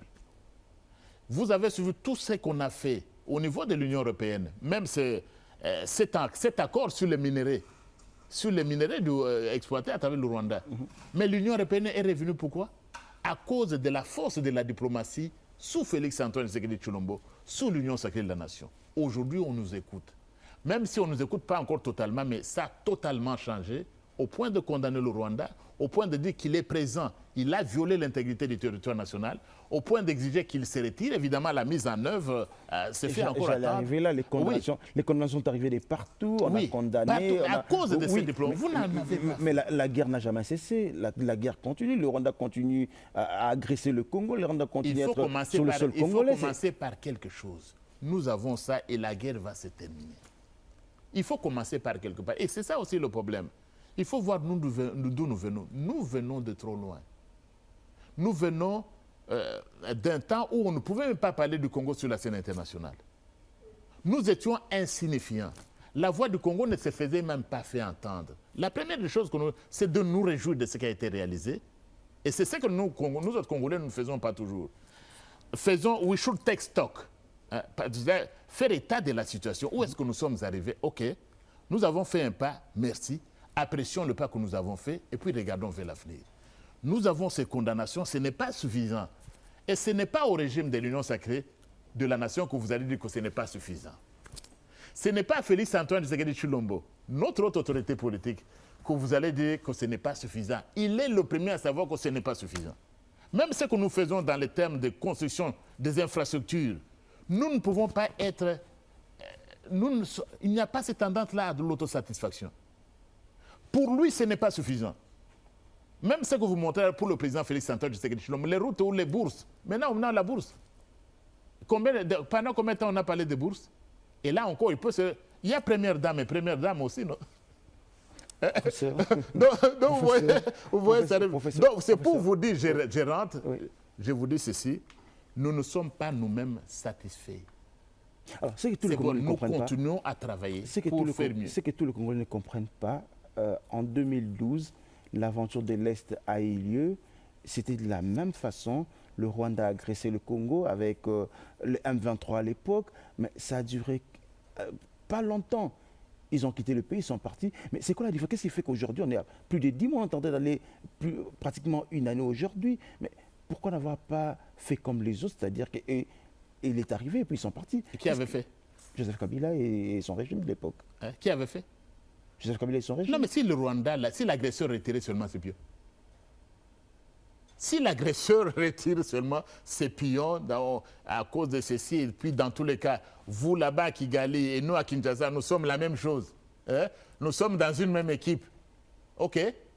Mais la solution qu'ils ont utilisée à l'époque, pour que le Rwanda se retire du Congo, mais nous ne sommes pas dans la même équipe. C'est-à-dire? Hein? Vous au Rwanda là-bas, pourquoi nous amener ces gens? Nous servons les mêmes intérêts. Hein? Nous avons les mêmes intérêts. Retirer, dites à l'autre ou à l'autre de rentrer, se reposer là-bas. On le retire. Ça se termine. Nous et le Rwanda ne sommes pas dans la même équipe. Nous sommes des patriotes congolais. D'abord, les intérêts du Congo qui ne peuvent pas être négociés. La grandeur du Congo, nos équipes sont différentes. C'est pourquoi ils refusent de se retirer. Ils ne peuvent pas se retirer facilement et nous devons utiliser tous les moyens diplomatiques pour les combattre. Retenez cette phrase-là. Ils s'étaient retirés rapidement parce qu'ils s'étaient parlé, ils étaient dans la même équipe. Le régime à Kinshasa et le régime à Kigali, ils étaient sur le même bateau. Ils servaient les mêmes intérêts. Et quand vous servez les mêmes intérêts, si vous avez votre ami, dit mon cher ami, pourquoi nous pouvons nous combattre? Dites à celui-là de rentrer. Il rentre, c'est tout, c'est ce qui s'est passé. Et c'est simple à comprendre. Washington, c'est pas ce que disait Sarkozy à l'époque, la gestion, que tout le monde puisse se retrouver, le minerai du Congo, gérant ensemble et il y aura la paix. C'est ça Washington aujourd'hui. Sarkozy est en prison, comment voulez-vous que je commence sur lui? Pour savoir si ses pensées étaient correctes. Comment voulez-vous que moi je commence sur Sarkozy qui vient de passer sa 3e nuit en prison pour les méfaits qu'il a commis? Il est en prison par rapport au dossier Kadhafi. Oui, c'est pas le dossier RDC. C'est-à-dire Kadhafi, c'est d'abord penser. Est-ce qu'il pensait bien? Parce qu'avant d'agir, il faut penser. S'il avait mal pensé, comment je veux penser? C'est le même Sarkozy et qui parlait des Africains qui n'étaient pas entrés dans l'histoire. Vous avez suivi ça? Que les Africains n'étaient jamais entrés dans l'histoire. Vous avez suivi comme grand journaliste. Et vous allez me demander à moi de commenter sur un président français qui peut émettre de telles choses? Est-ce qu'on devrait même citer Sarkozy? Que l'homme noir n'était pas entré dans l'histoire? C'est lui qui n'était pas entré dans l'histoire. Parce que l'homme noir est entré dans l'histoire le premier. Et les travaux sont là. Les travaux de Cheikh Anta Diop et d'autres ont démontré clairement que l'Afrique est le berceau de l'humanité. Et le berceau des civilisations. Et pas plus tard, au mois de juillet dernier, j'étais invité en Chine pour participer au dialogue des civilisations. Dialogue des civilisations. Chaque civilisation est digne de respect. C'est ce que Sarkozy n'a pas compris. Et c'est ce que certains ne comprennent pas. Nous sommes un pays indépendant. Nous ne sommes pas une banlieue de la France. Et ça, je l'ai dit à plusieurs reprises, même quand j'étais devant la diaspora. Non. Nous sommes un pays indépendant, donc je ne commente pas trop sur Sarkozy. J'ai plutôt un peu de sympathie parce qu'il est maintenant en prison. Il est en prison pour ce que... Donc je ne veux pas trop commenter sur l'ancien président français. Ben, c'est quand même... Ça me fait mal. Ça fait mal que quand même nos amis français ont élu à la tête de leur pays quelqu'un qui termine sa vie en prison pour... Ça fait mal. On va terminer le dossier guerre à l'Est. Qu'est-ce que vous répondez à ceux qui continuent à dire, à ceux qui sont à l'Est, que Kinshasa vous a abandonné? Ça fait plus de 10 mois qu'on est là. Ils sont occupés à autre chose et ils ont abandonné Goma et Bukavu. Non, mais nos compatriotes eux-mêmes comprennent que c'est le mensonge. Nous n'avons jamais abandonné, nous n'allons jamais abandonner. C'est pourquoi nous disons que cette guerre finira. Et vous suivez les différentes communications, qu'on n'est pas en train de dormir. Et vous avez des patriotes qui, comme nous, sont déterminés. Vous avez nos FARDC qui sont maintenant, qui ont compris qu'il est important de défendre, comme d'ailleurs avant, mais aujourd'hui plus qu'hier, qui sont plus actifs, nos FARDC. Et vous avez les patriotes ouazalais que nous saluons. Et qui sont là, dans la vision même de l'Union sacrée de la nation. Que nous n'allons pas laisser un seul mètre carré, ni au Rwanda, ni à l'Ouganda, ni à aucun autre pays. Et ceux qui sont à l'Est, Ça, c'est vous qui le dites à Kinshasa. Ils savent que nous ne les avons pas abandonnés. Et je ne veux pas entrer dans les détails. Ceux qui sont à Goma savent que nous ne les avons pas abandonnés. Ceux qui sont à Bukavu savent que nous ne les avons pas abandonnés. Et sur le plan diplomatique, et sur tous les fronts, même le front des médias, vous avez des émissions ici. Je ne pouvais même pas répondre à une question ici.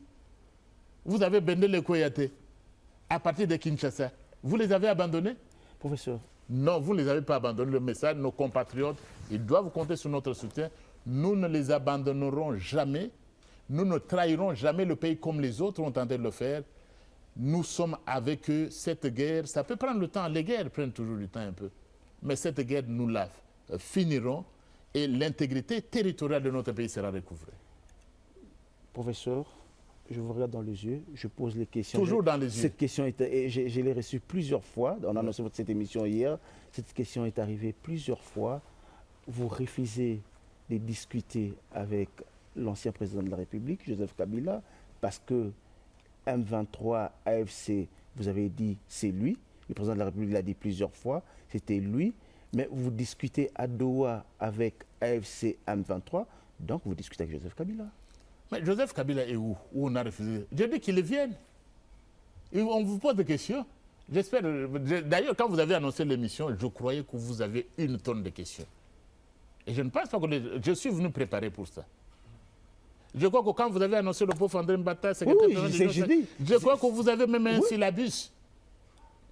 Hein? Mais c'est ça la question. Les gens ne comprennent pas que vous refusez de discuter directement avec l'ancien président alors que vous discutez avec le M23 AFC à Doha, ce qui veut dire que vous discutez avec lui. Mais il a demandé qu'il vienne. Qu'il vienne. Dites-leur ceci. Nous disons qu'il vienne. Nous allons discuter avec lui, qu'il vienne directement. En nous regardant les yeux dans les yeux, comme vous me regardez les yeux dans les yeux. Il a annoncé peut-être de revenir bientôt. Il est le bienvenu qu'il vienne. Qu'il vienne. Peut-être on enverra une délégation pour l'accueillir à l'aéroport. Qu'il vienne, nous l'attendons. Pourquoi vous discutez? Qu'il vienne, nous allons discuter. Qu'il cesse de discuter à l'étranger, qu'il vienne, nous allons discuter. C'est vrai que vous ne voulez pas beaucoup parler de Nairobi, mais juste une question. Ouais. Le bloc d'opposition de Nairobi, est-ce que ce n'est pas aujourd'hui un bloc structuré face à vous? Vous avez vu un bloc à Nairobi? Vous avez vu un bloc? Nous avons des lunettes différentes. N'est-ce pas la RTNC qui nous montre des images de Nairobi aussi? Moi, je n'ai pas vu de blocs. Vous avez vu des blocs là-bas, vous avez vu du ciment. Les blocs, ça fait du ciment. Si vous avez vu du sable, tant mieux si vous avez vu du sable. Parfois, on voit le sable et on croit que ce sont des blocs. On voit du sable, on croit que vous avez réellement... Moi, je n'ai pas vu de blocs à Nairobi.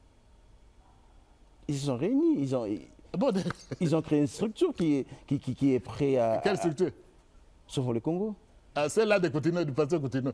Mais il doit payer l'argent. Pourquoi le pasteur Coutinho doit les poursuivre en justice? Là, c'est les juristes qui parlent. Comment on peut faire du plagiat? Vous avez des intellectuels dans vos rangs. Vous avez ces niveaux-là. Vous faites du plagiat. Vous allez le sauver où? Le même Congo que vous avez tué pendant 18 ans. Mais... Non, mais c'est ça, c'est moquer de tout un peuple. Non, dans tout le cas, nous, on n'a pas vu de blocs. Dans tous les cas, blocs structurés, nous avons toujours appelé, le président Félix Tshisekedi a toujours appelé à ce qu'on ait que l'opposition se structure. Et c'est pourquoi même au niveau de l'Assemblée nationale, on n'en a pas encore parlé. Nous avons des postes réservés à l'opposition. Le poste des rapporteurs adjoints. Mais nous avions dialogué l'opposition et la majorité. Quels sont vos postes? Le poste des rapporteurs adjoints de l'Assemblée nationale, qui sera remplacé bientôt parce que le poste est vacant. Qui doit être quelqu'un très proche de la majorité? Non, de l'opposition. Donc c'est l'opposition. C'est ça le dialogue, non?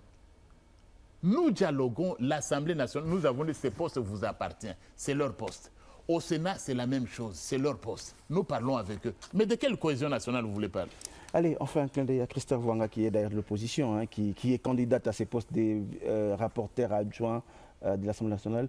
Revenons sur Union Sacrée, professeur. On va pratiquement prendre le dernier virage. Déjà? Oui, ça fait pratiquement 1h30 qu'on est en train de parler. Oh là là.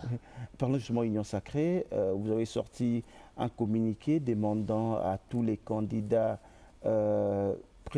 candidats présidents de l'Assemblée nationale à déposer leur candidature au niveau du secrétariat permanent, que vous allez transmettre à la haute autorité des références, comme vous la haute autorité politique. La haute autorité politique, alors que lui, à Bruxelles, il a dit, non, c'était aux États-Unis, il a dit il n'a pas assez mêlé à ce qui se passe au niveau de l'Assemblée nationale.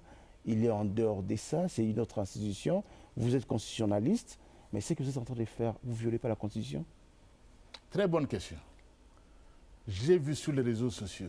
Vous voulez faire des Félix Tshisekedi un dictateur, alors que lui-même dit qu'il y a séparation de pouvoir, Assemblée nationale, Parlement, gouvernement, présidence de la République, cours et tribunaux, mais vous voulez que le candidat dépose leur candidature pour que vous lui donnez, qu'il lui décide.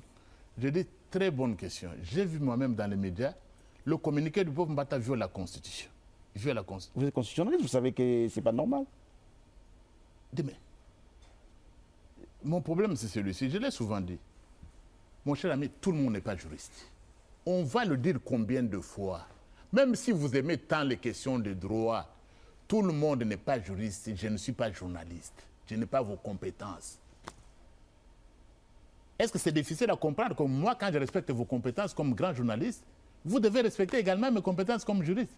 Le président a dit... Tout le monde n'est pas juriste, tout le monde n'est pas constitutionnaliste. Tu as un journal, tu as un réseau là-bas, des médias, un blog, un Facebook, tout ça. Il a violé. C'est quel article qui a été violé?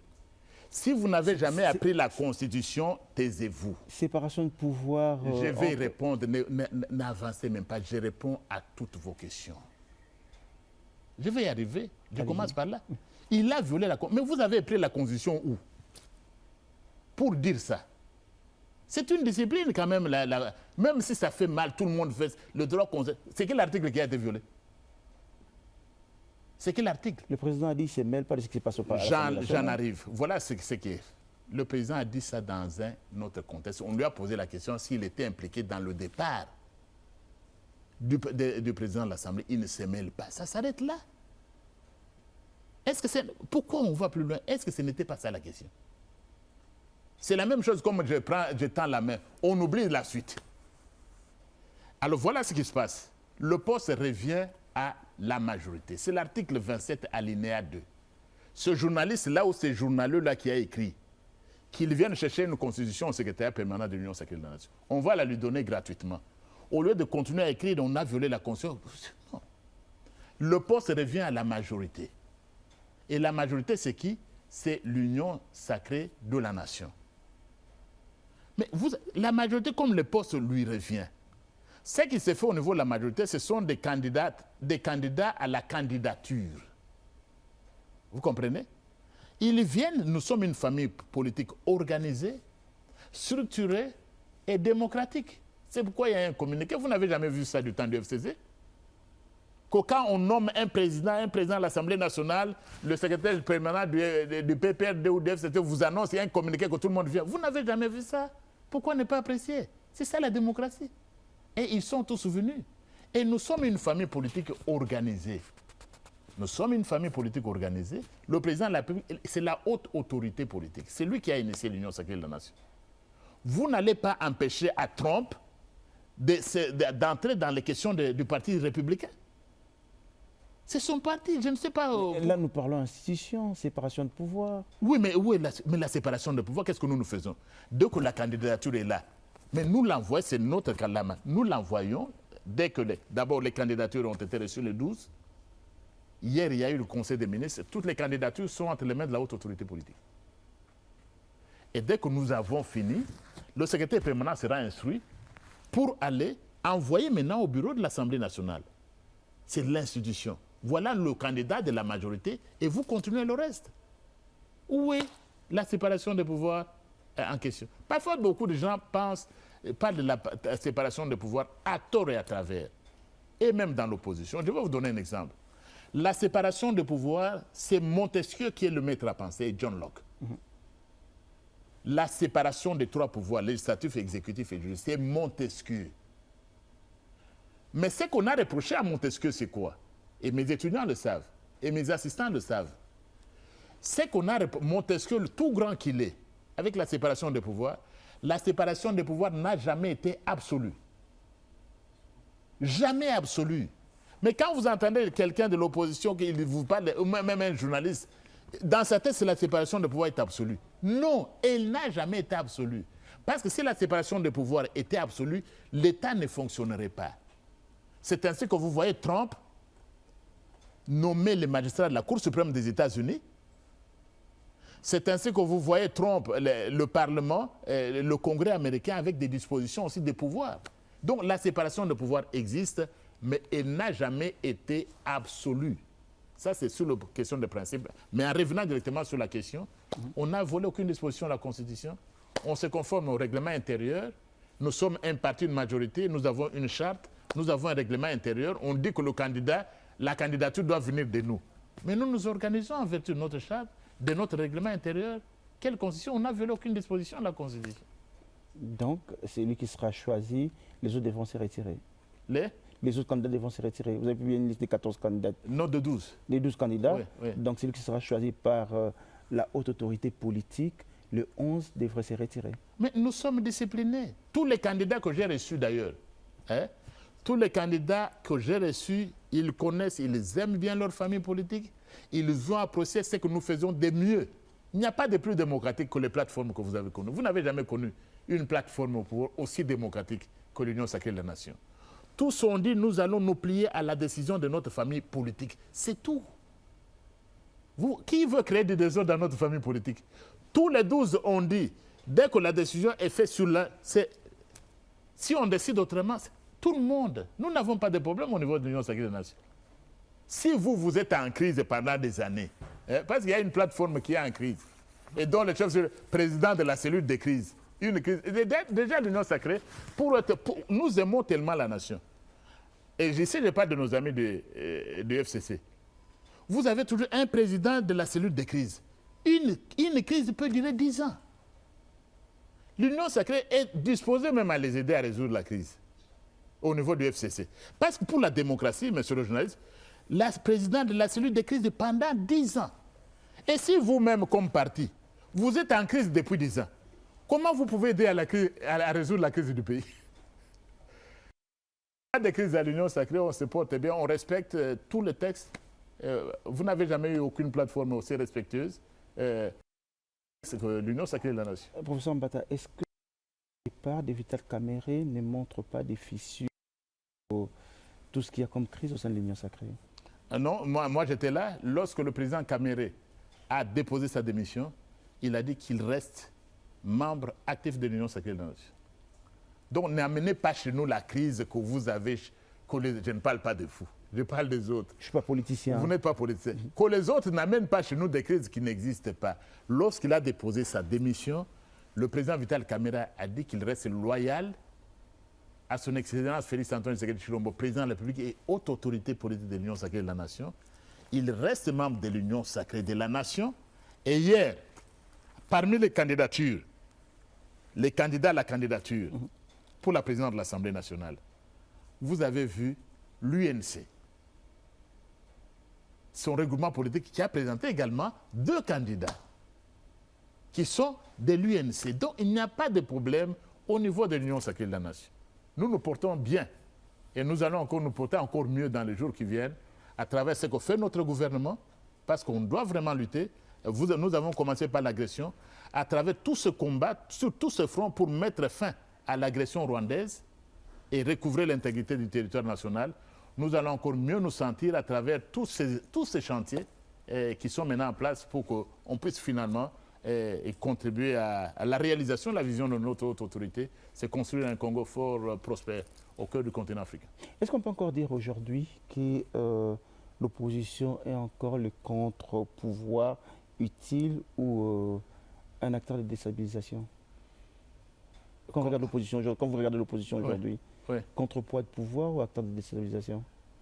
Bon, pour nous, nous les avons au niveau de l'Assemblée nationale, au niveau du Parlement. Nous ne plaignons pas. L'opposition républicaine joue son rôle. Il faut distinguer des types d'opposition. Ici, nous parlons de l'opposition républicaine. Mais c'est vous qui est opposant, en fait. Qu'est-ce que vous voulez citer comme opposant aujourd'hui? Mais comment? Mais vous m'avez trop posé des questions sur l'opposition, maintenant vous me posez la question sur... Vous les connaissez mieux? Non, vous comme pouvoir, vous comme majorité, Oui. en face de vous, qu'est-ce que vous avez comme opposition? Qui est opposant? Et qui est opposant? Oui. Bon, si je viens de l'Assemblée, je vais vous dire, voilà, ils sont représentés au niveau de l'Assemblée, vous avez ensemble, vous avez les autres qui ont réussi à se faire élire, vous avez même parfois des indépendants ou ceux qui ne se sont pas fait encore élire. Ils sont là, ils sont respectueux. Une opposition doit respecter les textes. Donc ceux qui ne sont pas allés aux élections de 2023 ne sont pas opposants. Ils sont là, ils peuvent être dans l'union sacrée. Nous avons plusieurs partis politiques, il faut leur demander s'ils sont dans l'opposition ou pas. Dans tous les cas, au niveau du Parlement... Vous ne les reconnaissez pas comme opposants parce qu'ils ne sont pas au Parlement? Qui? Ceux qui ne sont pas au Parlement. Non, il y a aussi une opposition non parlementaire. Ils sont là, ils s'expriment. Il y a dans l'opposition, mais une condition majeure, c'est que et l'opposant, et l'opposition et ceux qui sont au pouvoir, on doit aimer son pays, pas agresser son pays. On ne peut pas être traître à son pays. On doit respecter les règles qui régissent son pays. C'est ça l'opposition républicaine dont nous parlons. Mais ne me parlez pas de ces rebelles, de ces gens qui prennent les armes pour venir. Non. Je préfère les appeler, c'est quelle opposition? L'opposition est la même partout. Qui est-ce que vous appelez opposant ailleurs? J'ai beaucoup donné l'exemple de l'Europe ou même des États-Unis. Qu'est-ce que vous allez appeler opposition en Belgique? L'opposition en France, l'opposition en Italie, l'opposition aux États-Unis. Vous n'allez pas trouver des gens qui vont trahir leur pays, qui prennent des armes pour tuer leurs propres concitoyens. Ça, ce n'est pas une opposition. Nous sommes en 2025, on va forcément terminer cette émission. Ouais. Octobre 2025, Ouais. Demain ça sera 2026, 2027 et puis 2028. Comment vous envisagez les choses? Comment vous voyez les choses? Bon, nous travaillons, c'est bientôt, ce sera la... Nous aurons été au pouvoir pour le deuxième mandat pendant 2 ans. Il va rester 5 ans pour travailler pour le peuple et la nation congolaise. Qu'est-ce que nous envisageons? C'est continuer à Il travailler. restait 2 ans. Oui. Il ne va pas rester 5 ans, il restait 2 Il ans. va rester combien? Il restait 2 ans. 2 ans pourquoi? Pour atteindre 2028. Le mandat est de 5 ans. Oui, Et nous avons été 2028. élu quand? 2023. Au 2023, nous sommes 2028. en 2025. Oui, il reste fin 2025, 2026, 2027, Voilà. 2 Enfin, ans. nous avons été élus, notre président a prêté seulement au mois de janvier. Donc vous comptez 2 ans, ce sera en janvier. Donc 2028. il nous reste 3 ans. Donc nous n'avons même pas encore fait la moitié du mandat. Donc maintenant, ce qui nous préoccupe, c'est travailler pour l'intérêt de notre peuple. Ce que nous avons promis, changer les conditions de vie, contribuer à changer les conditions de vie de notre peuple, rétablir la RDC sur l'échiquier international, une grande nation, un grand pays avec un grand peuple, et reconstruire et bâtir ce pays. Et nous n'avons pas encore fait la moitié de notre mandat et c'est ça qui nous préoccupe, travailler pour le peuple congolais. En 2025. Il reste 3 ans. Il reste 3 ans beaucoup, ce qui reste, c'est plus que ce que nous avons. 2 ans derrière 2 ans et demi, parce que 2028, ce sera une année électorale. Oui, nous avons le temps pour ça. Nous avons le temps pour travailler. Vous voulez parler des élections? Bon, vous êtes candidat, je ne sais pas, mais nous, ce qui nous intéresse, ce n'est pas aller dans la distraction. Nous n'allons pas aller dans la distraction. Maintenant, le président Félix-Antoine Tshisekedi Tshilombo, nous travaillons dans l'intérêt de notre peuple. Ce que nous avons promis, nous n'allons pas nous laisser distraire. Même par Par l'élection, des ans avant la fin du mandat, ce n'est pas vous distraire. Non, mais nous n'avons pas encore fait 2 ans. Je viens de vous le dire. Non, en 2028, ce sera les élections. J'ai dit, nous n'avons même pas encore fait 2 ans au pouvoir. Et ce n'est pas moi, vous avez les archives. Le président Félix a prêté seulement au mois de janvier. Nous n'avons pas encore fait 2 ans. Vous voulez demander à quelqu'un, un enfant qui vient de naître, qu'est-ce que vous allez faire quand vous aurez 20 ans? Peut-être que vous n'étiez pas plus clair dans votre question. Nous n'avons même pas encore fait 2 ans. C'est ça qui nous préoccupe. Donc nous n'avons pas besoin de distraction. Nous voulons travailler, continuer à travailler pour l'intérêt de notre pays et transformer ce pays. La guerre de l'Est pourra empêcher la tenue des élections? La guerre de l'Est pourra empêcher la tenue des élections? Nous ne sommes pas là. Nous finirons la guerre de l'Est. Nous ne sommes pas encore là. Avant 2028? Oui, nous finirons la guerre. La guerre sera finie avant 2028. Mais pour le reste, il faut attendre. Je crois que vous voulez me poser la question sur la Constitution. Je pose la question. Bon, ça je vous ai répondu. Vous ne m'avez pas posé la question sur la Constitution, ça va. Ça, j'ai répondu. La guerre de l'Est sera terminée avant 2028. Et en 2028, vous aurez un pays tellement transfiguré. Avec les élections? Un pays transfiguré, ce ne sont pas des élections qui transfigurent. Les élections peuvent vous amener dans la guerre. un pays transfiguré, l'eau sociale, le pays, le Congo, le Kinshasa d'aujourd'hui, ce n'est pas celui que vous verrez en 2028. C'est sûr que même pour la RTN, c'est pas ce que vous me posez la question. De maintenant, ce n'est pas ce que vous aurez en 2028. Parce que nous sommes en train de travailler et nous n'avons pas besoin de distraction. Le professeur Mbata nous dit qu'en 2028, il y aura élection. Il y aura élection en 2028. Moi, je vais vous le dire comment. Moi, maintenant, je travaille. Moi, maintenant, je le travaille. Nous travaillons dans le sens de la Constitution. Mais vous n'avez pas posé de questions sur la Constitution. La Constitution, jusque-là, nous sommes dans la Constitution.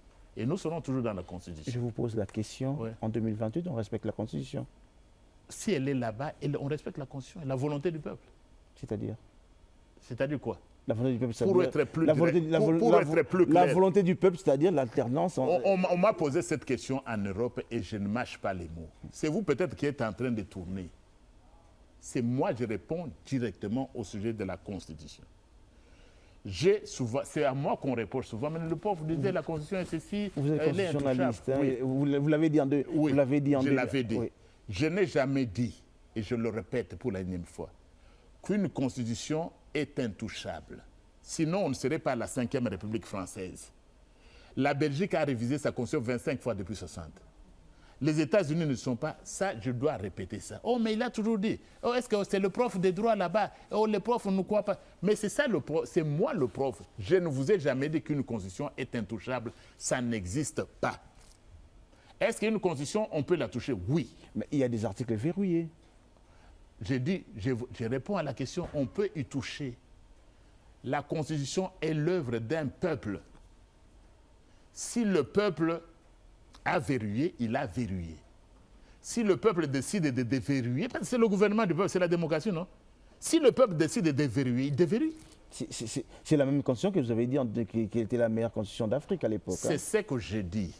Aujourd'hui, elle n'est plus la meilleure constitution. Je reprends la même chose. C'est la meilleure constitution depuis, en comparant à celle que nous avons connue depuis la loi fondamentale. Mais donc comme les journalistes, je n'ai pas... Ça ne servirait pas de la réviser. Comment les journalistes... Ne coupez pas les mots. C'est comme je tends la main, on arrête ce qu'il a dit après. J'ai dit la meilleure constitution. Mais je n'ai jamais dit qu'une constitution est intouchable. C'est quel droit constitutionnel? Est-ce que vous pensez que la constitution que vous avez aujourd'hui, cher ami, en 2050, vous aurez la même constitution? Ça, j'ai répondu à la question en France, même sur la peine de mort. Peut-être le temps court vite. On m'a posé la question à Paris, j'étais à l'ambassade de France. Oh, la peine de mort, la peine de mort, c'est moi l'auteur de la proposition de loi de peine de mort. C'est moi. Et quand j'ai défendu cette proposition de loi, et les médias, vous avez des archives ici, je n'ai été soutenu par aucun diplomate. Il faut qu'on abolisse la... Je n'ai été soutenu par aucun diplomate, par aucune église. C'est moi l'auteur de la proposition de loi portant abolition de la peine de mort. Pourquoi la peine de mort reste, même si on ne l'exécute pas toujours? C'est le Rwanda qui nous oblige à garder la peine de mort comme effet intimidant. Dès qu'il n'y a plus d'agression, nous mettrons fin à cela. Maintenant, en revenant sur la Constitution, on me pose la question, mais ceci, cela. J'ai dit, mais les Français... Je vous repose la question. Non, vous allez me désorienter, s'il vous plaît. Je m'excuse. Allez-y. Les Français, quand ils ont décidé d'introduire le droit à l'avortement à tous les niveaux, les deux chambres réunies, et Macron signe. En France, aujourd'hui, vous pouvez faire quoi? Vous pouvez avorter même à 9 mois. Chez nous, ce serait un meurtre. On n'a pas posé de questions, mais quelle est l'opportunité à 7 ans Non, on n'a pas posé ça. Et puis la Constitution, je dis, elle n'est pas intouchable. Et je l'ai souvent dit, on commençait par là. Je dis, mais même la Bible n'est pas intouchable. Je l'ai dit à plusieurs reprises. Je dis que vous allez la prière de notre Père. Et malheureusement, les gens ne comprennent pas. La prière de notre Père a été changée. Est-ce que vous avez entendu un catholique? Elle a été changée il y a 7 ou 8 ans. Ceux-là qui vous disent là, est-ce qu'il y a des prières plus grandes que notre Père? La prière reçue du Seigneur lui-même. On l'a changée. Pendant des millénaires, on termine comment? Ne nous laisse pas entrer en tentation. Ne nous laisse pas entrer en tentation. Tous ces papes-là qui sont morts, tous ces cardinaux-là, ces archevêques, c'était ne nous laisse pas entrer en tentation. Mais il y a moins de 10 ans, on dit non, c'était une erreur. Le Seigneur ne peut pas nous laisser entrer en tentation. Ne nous soumets pas à la tentation, je corrige. C'était ne nous soumets pas à la tentation. Dis non, le Seigneur n'est pas nous soumettre à la tentation, on change. Ne nous laisse pas entrer dans la tentation. Donc tous ces cardinaux-là, pendant des âges et des âges, au Moyen-Âge, l'Antiquité, le Moyen-Âge, les temps modernes, l'époque contemporaine, tous ces cardinaux-là sont allés en enfer parce qu'ils récitaient une mauvaise prière de notre Père. Alors si c'est ça, c'est la Bible, vous nous dites quoi? Donc la Constitution est la volonté d'un peuple. Et puis vous voyez même ce qu'il veut. Trump peut décider comment aux États-Unis. Même à partir de Twitter, le président américain, combien de fois il réunit le cabinet du gouvernement? Le président des États-Unis, la plus grande démocratie au monde. Vous avez des conseils des ministres chez Trump. Chaque vendredi, le président Trump a réuni le conseil des ministres, compte rendu du conseil des ministres. Vous en avez aux États-Unis. Ils sont moins démocrates. C'est la volonté du peuple américain. La Constitution est l'œuvre d'un peuple. Le peuple a verrouillé, oui, mais si le peuple décide de déverrouiller, c'est son pouvoir. Qui suis-je moi, même si je suis le meilleur constitutionnaliste? Je ne suis pas le meilleur, mais je suis quand même l'Afrique retient ma place parmi les constitutionnalistes et le monde sait ce que je suis. Je n'entre pas là-dedans. La Constitution est respectée. Oui, mais je ne veux pas, moi, parce que j'ai le plus haut diplôme, m'imposer sur un peuple. C'est ça aussi le problème que nous avons en politique, cher ami. Nous croyons que l'opportunité de la changer. Est-ce qu'il faudrait la changer? Je vous ai dit, mais je venais de vous dire, quand les Français, ils changent la Constitution juste pour introduire le droit à l'avortement. Qui a posé la question en France s'il y avait opportunité? Non, vous, au niveau de la RTN, vous avez, c'est un très grand média, le nôtre, et nous sommes fiers de vous. Vous devez apprendre aux journalistes et aux autres médias, là, même poser des questions. C'est toujours, mais est-ce qu'il y a opportunité? Est-ce que pendant la guerre? Non, ça devait la bonne. Ils ont changé, ils ont changé. Ils ont changé, ils ont changé. Et prenez par exemple, prenez le Cameroun par exemple. Nous n'allons pas arriver là-bas. Ils vont aux élections présidentielles bientôt. Les Camerounais, c'est leur volonté. Les amis ivoiriens, ils vont aux élections, je crois, aujourd'hui. Aujourd'hui, oui. Ils vont aujourd'hui. Ils ont changé, ils ont leur système. C'est à eux. Les amis gabonais, ils ont leur système. Les Congos en face, ils ont leur système. Nous aussi, nous avons notre système. Oui, ça dépend de notre peuple. Que vous avez dit était la meilleure constitution du temps moderne de notre temps à l'époque. J'ai dit c'est la meilleure constitution dans l'histoire de notre pays. Et il continue à être la meilleure constitution. Il continue à être la meilleure constitution. Oui, mais je n'ai jamais dit qu'elle est éternelle. C'est ça le français aussi. Hein? Nous parlons malheureusement une langue étrangère. C'est le français. J'ai dit comparativement à la loi fondamentale, c'est la meilleure constitution que nous avons. Mais je n'ai jamais dit qu'elle est éternelle. Mais sinon, on m'aurait jeté des pierres. Quel pauvre de droit aurait pu dire, quel pauvre de droit américain, européen ou ailleurs, qui va vous dire qu'une constitution est éternelle? Il n'y a pas de constitution éternelle, ça existe où? Et déjà, vous venez de voir que même la Bible n'est pas éternelle. Professeur Mbato, on a fini pour aujourd'hui. Merci beaucoup. Merci de m'avoir reçu au panier, mais j'apprécie, il n'y avait pas de serpent dans le panier, il y avait beaucoup de champagne aussi. J'ai beaucoup apprécié, je vous remercie très sincèrement. Merci professeur d'être venu. Et je vous encourage à continuer sur la même percée. Et nous sommes heureux que sous le régime de l'Union sacrée des nations avec Félix, nous pouvons redonner ce poids à la RTNC. Et j'ai pu le constater à l'extérieur. Vous êtes mieux suivis que hier. On apprécie le professionnalisme de notre journalisme, l'indépendance, et tout le monde est le bienvenu. Après, le pauvre Mbata, vous pouvez recevoir s'ils ont des arguments. Mais je doute fort qu'ils aient des arguments. Ils ne viendront pas. Bon, on va les inviter. Allez, on va terminer. Quand vous regardez les Congolais aujourd'hui qui vous ont suivi, ils retiennent quoi? Retenez ceci, chers compatriotes, que l'Union sacrée de la nation, avec à sa tête son Excellence Félix-Antoine Tshisekedi Tshilombo, haute autorité politique, nous sommes au service du peuple congolais. Nous sommes au service, nous sommes là pour... L'Union sacrée de la nation n'a pas été créée pour des individus, pour les intérêts des individus, mais c'est pour le peuple congolais. C'est pour cela qu'elle a été initiée par le président Félix-Antoine Tshisekedi Tshilombo. Les questions de notre peuple nous préoccupent. La guerre à l'Est, nous faisons tout ce que nous pouvons faire. Sur le plan diplomatique, sur le plan même militaire, sur le plan même des médias, comme vous venez de le voir, même sur le plan intellectuel, nous faisons tout et nous ferons tout pour que cette guerre qui met à mal le développement de notre pays puisse prendre un terme et nous y parviendrons sous le leadership de son Excellence Félix-Antoine Tshisekedi Tshilombo. Pour le reste, nous continuons le travail pour lequel vous nous avez accordé la majorité démocratiquement.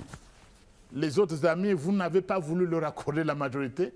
Ils peuvent attendre, c'est ça la démocratie aussi. Mais alors qu'on nous laisse travailler pour améliorer vos conditions de vie, les infrastructures, le social, toutes ces questions-là sont au cœur des réflexions de son Excellence Félix-Antoine Tshisekedi Tshilombo, notre haute autorité politique. L'Union sacrée de la nation reste avec vous, c'est votre union, et tout le monde sait, d'ailleurs les portes sont ouvertes. Nous recevons tous les jours des associations, venez. Ce n'est pas la pensée unique comme vous le voyez. L'Union sacrée, c'est une plateforme démocratique, bien structurée et au service de notre peuple. Je m'en voudrais si je ne pose pas cette question. La signature de la charte de l'Union sacrée, vous mettez tous les politiciens sur la ligne de la pensée unique comme ce fut au temps du maréchal Mobutu à l'époque? Mais ce n'est pas une pensée unique. Je vous dis déjà, quand on signe le communiqué pour les candidats, vous avez 12 candidats. D'où vous avez 12 candidats présidents de l'Assemblée nationale. Il n'y a pas de pensée unique. Vous avez l'Union sacrée de la nation. Malgré le fait que notre peuple nous a accordé la majorité, nous avons des membres du gouvernement qui ne sont pas de l'Union sacrée. Nous avons des membres du gouvernement qui ne sont pas de l'Union sacrée et qui nous a obligés. Normalement, en démocratie, nous ne pouvions prendre des personnes qui ne sont pas de l'Union sacrée. Mais voilà où va la main tendue de Félix-Antoine Tshisekedi Tshilombo. Déjà avec l'ancien ministre d'État de la Justice, on l'a pris. Je ne l'obligeais pas, il ne venait pas au bureau de l'Union sacrée. Le VP Mouzito, le ministre Nguef, le ministre d'État de la Justice, le ministre de la société civile, ils sont de la société civile. Vous ne les voyez pas avec les habits de l'Union sacrée. Ils ne viennent pas, ils ne sont pas de l'Union sacrée. Mais sur les fondamentaux, on est les mêmes. C'est quel régime? C'est-à-dire qu'on sert un pays. Et quand on sert un pays qui est en danger, on est tous unis, il n'y a pas d'opposition. Dernière question, Félix Tshisekedi, président de la République, nous sommes à mi-mandat par rapport à la vision, la direction. Vous lui donnez combien sur 10? Félix Tshisekedi, il n'a pas encore fait 2 ans. Vous voulez que je donne quand? Vous voulez m'inviter quand il aura fait un peu plus de temps? Il n'a pas encore fait 2 ans. Même si moi j'étais Ça sera la 7e année de son pouvoir. Hein? Non. Il a été réélu. Je suis professeur d'université. Vos étudiants n'ont même pas encore passé l'examen. Vous voulez que je les cote? Mais jusqu'à présent, la façon dont il assiste, si j'étais étudiant, mais il n'est pas mon étudiant, c'est mon chef, c'est notre haute autorité politique. La façon dont il se met au travail, je lui donnerai 10. 10 sur 10. Le reste, c'est quand il y aura examen. Mais il n'y a pas encore examen. Professeur Mbata, merci beaucoup. Un dernier mot pour la population de l'Est. La population de l'Est, vous aimez bien. Voilà comment elle n'est pas abandonnée. C'est une démonstration. Nous ne les abandonnerons jamais. Et ici, comme secrétaire permanent de l'Union sacrée de la nation, je peux parler au nom de la haute autorité politique, Félix-Antoine Tshisekedi Tshilombo, notre président de la République. Lui, c'est un fils de ce pays. Il a été élu pour ce pays. Tshisekedi et Félix-Antoine, notre président de la République, ne vous abandonnera jamais. L'Union sacrée de la nation ne vous abandonnera jamais. Et ça, il a toujours dit lui-même. Nous l'avons toujours dit. Quoi qu'il arrive, quoi qu'il en coûte, nous n'abandonnons jamais ni la population de l'Est de notre pays, ça c'est en ce qui concerne la sécurité, même la population dans d'autres provinces, là aussi il y a une autre guerre, c'est le sous-développement. Les conditions de vie doivent être améliorées. Et aussi, on ne va jamais les abandonner. Les routes n'existent. Nous sommes en train de travailler sur les routes. Nous sommes en train de travailler sur les infrastructures. Et aussi, nous ne les abandonnerons jamais. Et un message, parce que la diaspora vous écoute. Et en France et ailleurs, on sait que le secrétaire permanent, c'est là. C'est un message que la diaspora s'organise. Dernièrement, vous avez suivi au niveau de l'Assemblée nationale, il y a eu cette reconnaissance du crime des Génocoste. Et comme secrétaire permanent, j'ai appelé les Congolaises et les Congolais dans la diaspora à se mobiliser pour que nous puissions tous obtenir cette reconnaissance internationale du Génocoste. Je l'avais dit en Belgique, le président de la République, la haute autorité politique de l'Union sacrée de la nation, il se pourrait que la haute autorité politique se retrouve sur le continent européen. J'invite la diaspora congolaise en Belgique, en Allemagne, en Italie, en Espagne, au Portugal, et même, pourquoi pas en Grande-Bretagne, au Danemark, en Suède, de se mobiliser si jamais vous apprenez que la haute autorité politique s'est trouvée à Paris, en France, au cours de cette conférence qui est annoncée, je demande à toute la diaspora de se mobiliser pour soutenir la haute autorité politique de l'Union sacrée de la nation et montrer au monde en fait comment nous autres Congolais nous sommes exaspérés que pendant tant d'années, un crime d'une si grande ampleur, une partie de la communauté internationale soit restée silencieuse sur l'un des crimes les plus grands de l'histoire. Et en fait, le génocide le plus grand depuis le 19e et le 20e siècle, plus grand que le génocide arménien, plus grand que le génocide rwandais avec plus de 10 millions de morts. On va une autre émission pour parler du génocide. Voilà, on vous aime bien, on reste ensemble. L'Union sacrée de la nation, venez. L'Union sacrée de la nation, c'est votre plateforme. Quelles que soient vos pensées, la façon, entrez à l'Union sacrée de la nation et continuons à soutenir la vision de son Excellence Félix-Antoine Tshisekedi Tshilombo, haute autorité politique. Allez, parlons justement de la diaspora pour montrer que la diaspora n'a pas été oubliée. Aujourd'hui, il y a un ministre délégué à la diaspora, donc le ministre Mbadou, d'ailleurs, qui fait le tour à l'étranger qu'on salue. Professeur Mbata, merci beaucoup. Je vous remercie. C'est votre salon, revenez quand vous voulez. Merci beaucoup, merci de m'avoir invité. J'espère que je ne mettrai plus 2 ans pour revenir. Revenez quand vous voulez, on vous recevra comme chez vous. Merci. Allez, mesdames, messieurs, on a fini pour aujourd'hui. Rendez-vous jeudi à 6h. Au revoir.